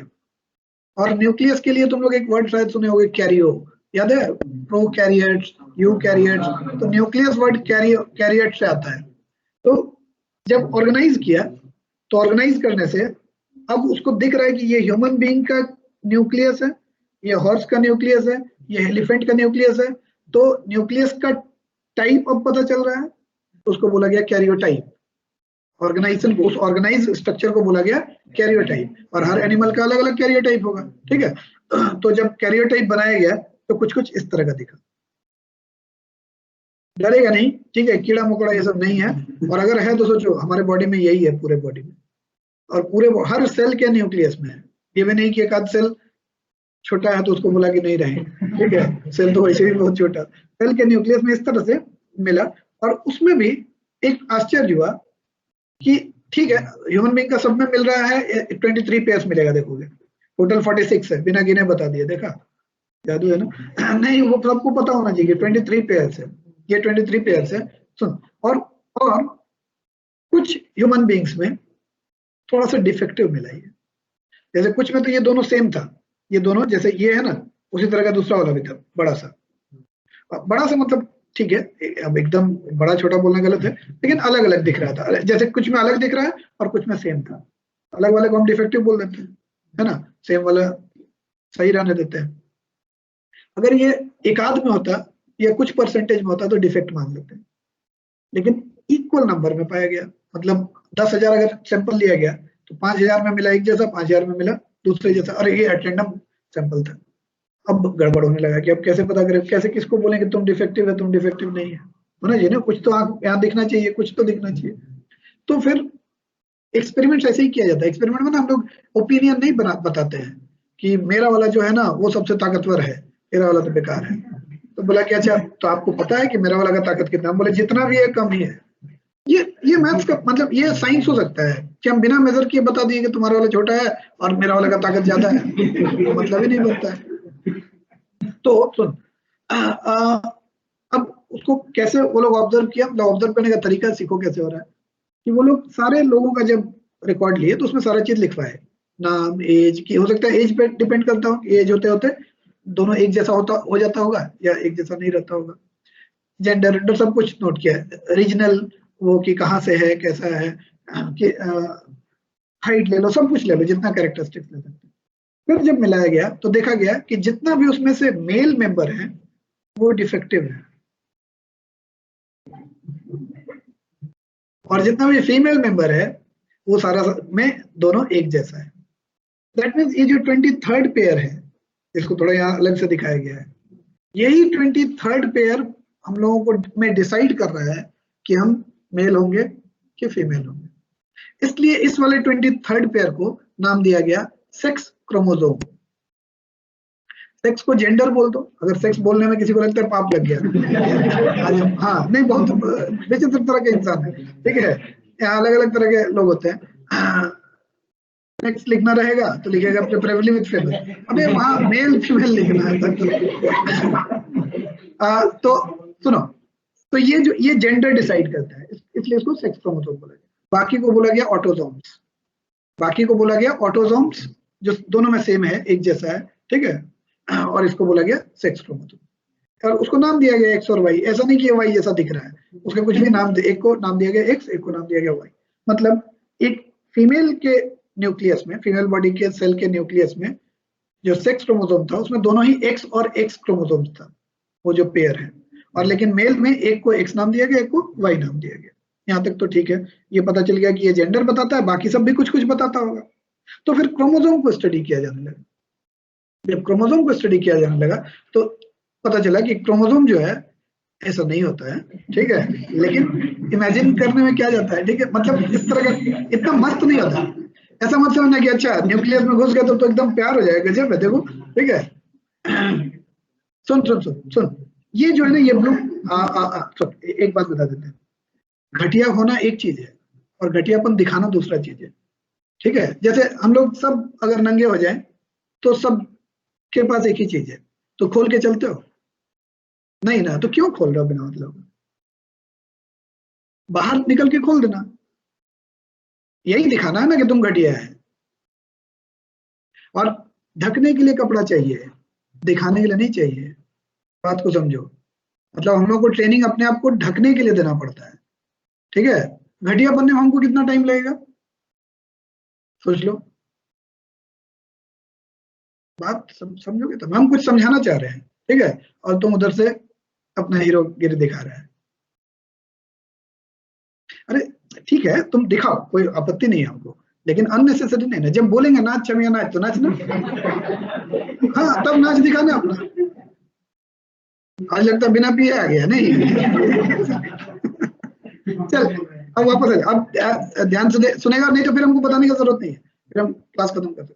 तो बता क्या रहे थे कि ये क्रोमोसोम जो है इस तरह का दिखेगा, अगर अगर मतलब उसको हम लोग कलर्ड वे में देखें तो वैसे कलर नहीं होगा, और उसके अंदर एक मॉलिक्यूल है, ये जो मॉलिक्यूल अंदर दिख रहा है ना, जो रेड से यहाँ दिखाया गया है, ये है डीएनए। तो एक्चुअली क्रोमोसोम तो जस्ट वो पार्ट हुआ, बट उसके अंदर है डीएनए, और डीएनए जो होता है वो कुछ कुछ इस तरह दिखेगा अगर उसको देखें तो। ये एक पॉलीमर है, ठीक है, एक मॉलिक्यूल है, बहुत बड़ा सा एक मॉलिक्यूल है, इसमें बहुत सारा छोटा छोटा छोटा यूनिट्स है, और यूनिट सब जो बना है वो बना है ये 4 तरह के मॉलिक्यूल से, एडेनाइन, थाइमिन, साइटोसिन और गुआनिन। रटने की जरूरत नहीं, पहले हम बता दिए, ठीक है, ये जस्ट समझाने के लिए। अब होता क्या है, इसको ऐसे समझो कि वो रेलिंग वाला सीढ़ी होता है ना, मतलब एक सीढ़ी लो और उसको ट्विस्ट कर दो तो कैसा सीढ़ी बन जाएगा, हाँ, उस तरह का दो ये है, इसको डबल हेलिकल स्ट्रक्चर बोलते हैं। एक हेलिक्स ये है, दूसरा हेलिक्स दूसरा वाला है, और उसके बीच में ये सब रंग है, रंग मतलब स्टेप्स, लैडर का स्टेप्स रंग है, और साथ में यहाँ रेलिंग भी रहता है, सबका इंतजाम किए हुए नीचे रेलिंग भी रहता है, वो यहाँ दिखाया नहीं गया उसमें। हाँ वो ये देखो, शुगर फॉस्फेट और बैक, ये जो है ना, ये येलो वाला, इसमें फॉस्फेट और शुगर का इस तरह से समझो कि रेलिंग लगा हुआ है, ठीक है। और एडिनाइन और थाइमिन का एक वो रहता है, बॉन्डिंग रहता है। वैसे ही साइटोसिन और गुआनिन का एक बॉन्डिंग रहता है, उसको एटी बोलते हैं, इसको जीसी बोलते हैं। अगर एटी एटी एटी और जीसी रहा मान लो तो ये एक कोड हो गया, लेकिन एटी जीसी एटी एटी रहा तो ये दूसरा कोड हो गया, ठीक। बार कोड की तरह हो रहा है ना, कि 3 मोटा 1 पतला रहा तो दूसरा हो गया, 1 मोटा 1 पतला 1 मोटा 1 पतला रहा तो दूसरा उसका कोड हो गया। इस तरह से अलग अलग ऑर्डर में एटी और जीसी अपने आप को रीअरेंज करके और अलग अलग प्रोटीन सिंथेसिस का सेंटर बनाता है। इस छोटे से पार्ट को हम लोग बोलते हैं जीन। जीनी नहीं, ये जीनी नहीं है ना, वो अलादीन वाला नहीं है, ये जीन है। एक छोटा सा पार्ट को जीन बोलते हैं। ऐसा ऐसा बहुत सारा जीन रहता है, एक क्रोमोसोम में बहुत सारा जीन रहता है, और वैसा वैसा बहुत सारा क्रोमोसोम है, और हर जीन एक पर्टिकुलर प्रोटीन के सिंथेसिस के लिए रिस्पॉन्सिबल है। जैसे मान लो कि आंख का जो आइरिस मसल्स है, आइरिस मसल्स के कलर के लिए एक कोई जीन रिस्पॉन्सिबल होगा, सपोज ये रिस्पॉन्सिबल है, तो ये जीन अगर ब्लू कलर का मसल्स प्रोड्यूस करता होगा तो नेक्स्ट जनरेशन में भी ये जीन जाकर के ब्लू कलर का ही प्रोड्यूस करेगा। तो इसलिए कहीं के लोगों का जो रेटिना बोल रहे हैं, ये आइरिस का कलर होता है, जिसको आंख का कलर हम लोग बोलते हैं, आइरिस का कलर होता है, कहीं का ब्राउन होता है, कहीं ब्लू होता है, हम लोग का नॉर्मली ब्लैक रहता है, ठीक है, एक्चुअली वो डार्क ब्राउन है। ऐसे ही कोई वाला पार्ट, कोई एक पर्टिकुलर सेगमेंट रिस्पॉन्सिबल होगा। मान लो जैसे ये बताए थे, कान बाहर निकला हुआ है, इसके लिए रिस्पॉन्सिबल होगा कि वहां पे जो बना होगा सेल सब उस तरह का बना होगा। ऐसी अलग अलग चीज के लिए रहता है, बहुत सारा चीज है। मतलब हार्ट का साइज कैसा होगा, किडनी का साइज, नहीं हो सकता है डिफेक्ट भी जेनेटिक हो सकता है, अगर वो जीन के लेवल पे ही है। मान लो जीन के लेवल पे ही है, जैसे हम लोग का जीन के लेवल पे है कि हम लोग का 2 आंख होगा और नाक इतना बड़ा होगा, लेकिन हाथी के जीन के लेवल पे है कि उसका नाक लंबा होगा, ठीक है। अब इसमें से किसी एक को अगर डिफेक्ट मान ले, किसी को भी, तो जेनेटिक डिफेक्ट हुआ। एक मिनट रुको, तुम बीमारी की बात कर रही हो, ठीक है, तो वो भी तो डिफेक्ट मतलब क्या हुआ, एक कोई कैरेक्टरिस्टिक जो हमको, मेरे लिए प्रॉब्लम क्रिएट कर रहा है ना, तो वो जेनेटिक हो ही सकता है। कोई भी चीज जेनेटिक हो सकता है अगर वो जीन के लेवल से डिसाइडेड हो रहा है, ठीक है। वहां से अगर मतलब कि वो हो रहा है, सारा चीज वहां से बन रहा है प्रोटीन सिंथेसिस, तो वो नेक्स्ट लेवल में भी जाएगा। ऐसा बहुत सारा बीमारी है जो कि अभी हम एग्जैक्ट हमको नहीं याद आ रहा है, लेकिन इसराइल का, चूंकि इसराइल का जो पॉपुलेशन है बहुत क्लोज पॉपुलेशन है, ठीक है, मतलब वो लोग बाहर से उतना मिक्सिंग नहीं होता है उन लोगों का, तो क्लोज होने की वजह से क्या होता है कि उन लोगों का अपने में ही वो जीन रोटेट होता रहा है, तो इसलिए एक कोई कॉमन डिजीज है जो कि वहां के लोगों में लगभग सब में पाया जाता है, ठीक है। वो हम अभी डिजीज भूल रहे हैं, लेकिन ये इसी तरह पारसी लोगों में, जो लोग पारसी लोग होते हैं, मतलब वो उनका भी पॉपुलेशन कम है, वो भी क्लोज ग्रुप है, तो उन लोगों में भी एक पर्टिकुलर जो बीमारी है लगभग सब में पाया जाता है। And that is why interracial marriage, intercaste marriage ये बेटर होता है, ठीक है। बाकी अपना अपना सोचने का तरीका है, वो हो सकता है कोई भी जैसे सोचे, किसी को लगता है कि नहीं अपने ही धर्म में शादी करना चाहिए अपने, लेकिन साइंस के हिसाब से अगर चले तो जितना ज्यादा वेरिएशन होगा सेम स्पीसीज में, जितना ज्यादा वेरिएशन होगा उतना चांसेस बेटर होगा कि अलग अलग तरह के लोग पैदा होंगे। तो किसी एक में हो सकता है डिफेक्ट होगा, किसी एक में नहीं भी हो सकता, क्योंकि ये तो परम्यूटेशन कॉम्बिनेशन है ना, ऐसे मिला के देखे वैसे मिला के देखे ये होता। लेकिन उसको समझने के लिए थोड़ा सा और हम लोग को समझना पड़ेगा, उसको समझने के लिए समझना पड़ेगा कि जीन तो समझ में आ गया कैसे हुआ, अब तुम्हारा क्वेश्चन तो अभी भी रह गया कि ये अलग अलग कैसे होता है भाई। ये तो आप समझा दी कि जीन के चलते प्रोटीन्स बनता है, वहां तक समझ गया। अब क्या होगा देखो, जब एलिमेंट्स बोल रहे हैं, जब सेल्स अपने आप को डिवाइड करता है, सेल्स जब हमारे बॉडी में डिवाइड करता है तो एक्चुअली 2 तरीके से डिवाइड होता है। इसके बारे में थोड़ा डिटेल्स में हम बताएंगे जब रिप्रोडक्शन पढ़ाएंगे, तो अभी जस्ट शॉर्ट में बता देना ताकि तुम्हारा वेरी क्लियर हो जाए। एक तो डिवाइड होता है सेल जब अपने आप को हूबहू कॉपी कर लेता है, जैसा है वैसा ही। अब यहाँ हूबहू कॉपी करना हम किस सेंस में बोल रहे हैं, मतलब इसके न्यूक्लियस में भी 23 पेयर ऑफ न्यूक्लियस वो था, क्रोमोसोम्स था, और यहाँ भी 23 पेयर्स ऑफ क्रोमोसोम है, यहाँ भी 23 पेयर्स ऑफ क्रोमोसोम है। मतलब क्रोमोसोम्स क्या करेगा, हर क्रोमोसोम एवरी सिंगल क्रोमोसोम अपने आप को पहले 2 टुकड़ा में बांटेगा। एक क्रोमोसोम है, ये अपने आप को 2 टुकड़ा में बांट देगा, एक चला जाएगा उधर और एक चला जाएगा इधर, और जाने के बाद फिर अपने आप को रेप्लिकेट कर लेगा। तो नेचुरल है, सबका कॉपी हो गया दोनों में, तो दोनों हूबहू एक जैसा हो गया। इसको कहते हैं हम लोग माइटोटिक सेल डिवीजन। इसी तरीके से हम लोग के बॉडी का सेल्स बनता है, इसीलिए हड्डी से हड्डी जैसा ही सेल निकलता है, जहां जैसा सेल बन रहा है। But at the same time जो हम लोगों का स्पर्म और ओवम होता है, ठीक है, जिसको हम लोग सेक्स सेल बोलेंगे या जर्म्स बोलेंगे, जर्म सेल्स बोलेंगे, उसमें लेकिन नंबर ऑफ क्रोमोसोम्स 23 पेयर नहीं पाया जाता है, सिर्फ 23 रहता है। अब होता क्या है, एक सेल जिसमें 23 पेयर्स ऑफ क्रोमोसोम्स है, वो अपने आप को इस तरह से डिवाइड करता है कि हर पेयर में से एक क्रोमोसोम उधर जाता है और एक क्रोमोसोम इधर आता है। तो अब तो 23 ही बचा ना इधर, है ठीक है। अब गड़बड़ सुनो या उसका खासियत सुनो कि अगर ये फीमेल है तब तो इसके सेक्स क्रोमोसोम में दोनों XX होगा, तो मतलब दोनों ही XX चला गया, ठीक है, कोई प्रॉब्लम नहीं है। लेकिन अगर ये मेल है तो इसका जब डिवाइड होगा तब दोनों में झगड़ा करेगा, X वाला उधर है, Y वाला इधर है, भारत पाकिस्तान बन गया, है ना। सुन, इसके चलते क्या होता है, इसके चलते क्या होता है कि जब मेल की बॉडी में स्पर्म जो बनता है, मेल के बॉडी में जो स्पर्म बनता है, उस स्पर्म में दो तरह का वो स्पर्म्स रहता है। कुछ स्पर्म्स रहता है जिसमें 22 क्रोमोसोम्स है प्लस एक X क्रोमोसोम है, और कुछ स्पर्म्स रहता है जिसमें 22 क्रोमोसोम्स है जो सोमेटिक ऑटोसोम्स, और उसके अलावा एक Y क्रोमोसोम, ये मेल में। और फीमेल में 22 क्रोमोसोम्स है प्लस एक X क्रोमोसोम है, और बाकी में भी 22 क्रोमोसोम्स है प्लस एक X क्रोमोसोम, कोई फर्क ही नहीं पड़ता, सब में X ही है। अब जब इसका ब्रीडिंग होगा तो क्या क्या पॉसिबिलिटी हो सकता है, या तो इसके साथ ये आए एक पॉसिबिलिटी, या तो इसके साथ ये आ जाए, या तो इसके साथ ये आ जाए और इसके साथ ये आ जाए, चार ही पॉसिबिलिटी है ना। अगर ये पहला वाला पॉसिबिलिटी होता है तो यहाँ से भी X आया, यहाँ से भी X आया, तो फीमेल बन जाएगा। अगर दूसरा पॉसिबिलिटी हुआ तो यहाँ से X, यहाँ से X, तो भी फीमेल। अगर यहाँ से Y, यहाँ से X, तो मेल। और यहाँ से Y, यहाँ से सॉरी, यहाँ से Y, यहाँ से X, तो भी मेल। मतलब there is an equal chance of a child being a male और अ फीमेल। प्रोबेबिलिटी के क्वेश्चन में आ सकता है ना, कि what is the probability that a child will be male, obviously 2/4 है ना, कि टोटल सैंपल स्पेस में 4 है और 2। क्लियर हुआ। तो कैसे जेंडर डिसाइड होता है चाइल्ड का, यहाँ तक हम लोग को पढ़ना था, और वो जीन और इस बारे में पढ़ना नहीं है, वो जस्ट हम बता दिए। रिप्रोडक्शन जब पढ़ाएंगे तो इसको हम लोग डिटेल्स में बताएंगे, कैसे माइटोटिक सेल डिवीजन और मायोटिक सेल डिवीजन होता है, उसके बारे में बताएंगे, ठीक है। तो हेरिडिटी हम लोगों का कंप्लीट हो गया।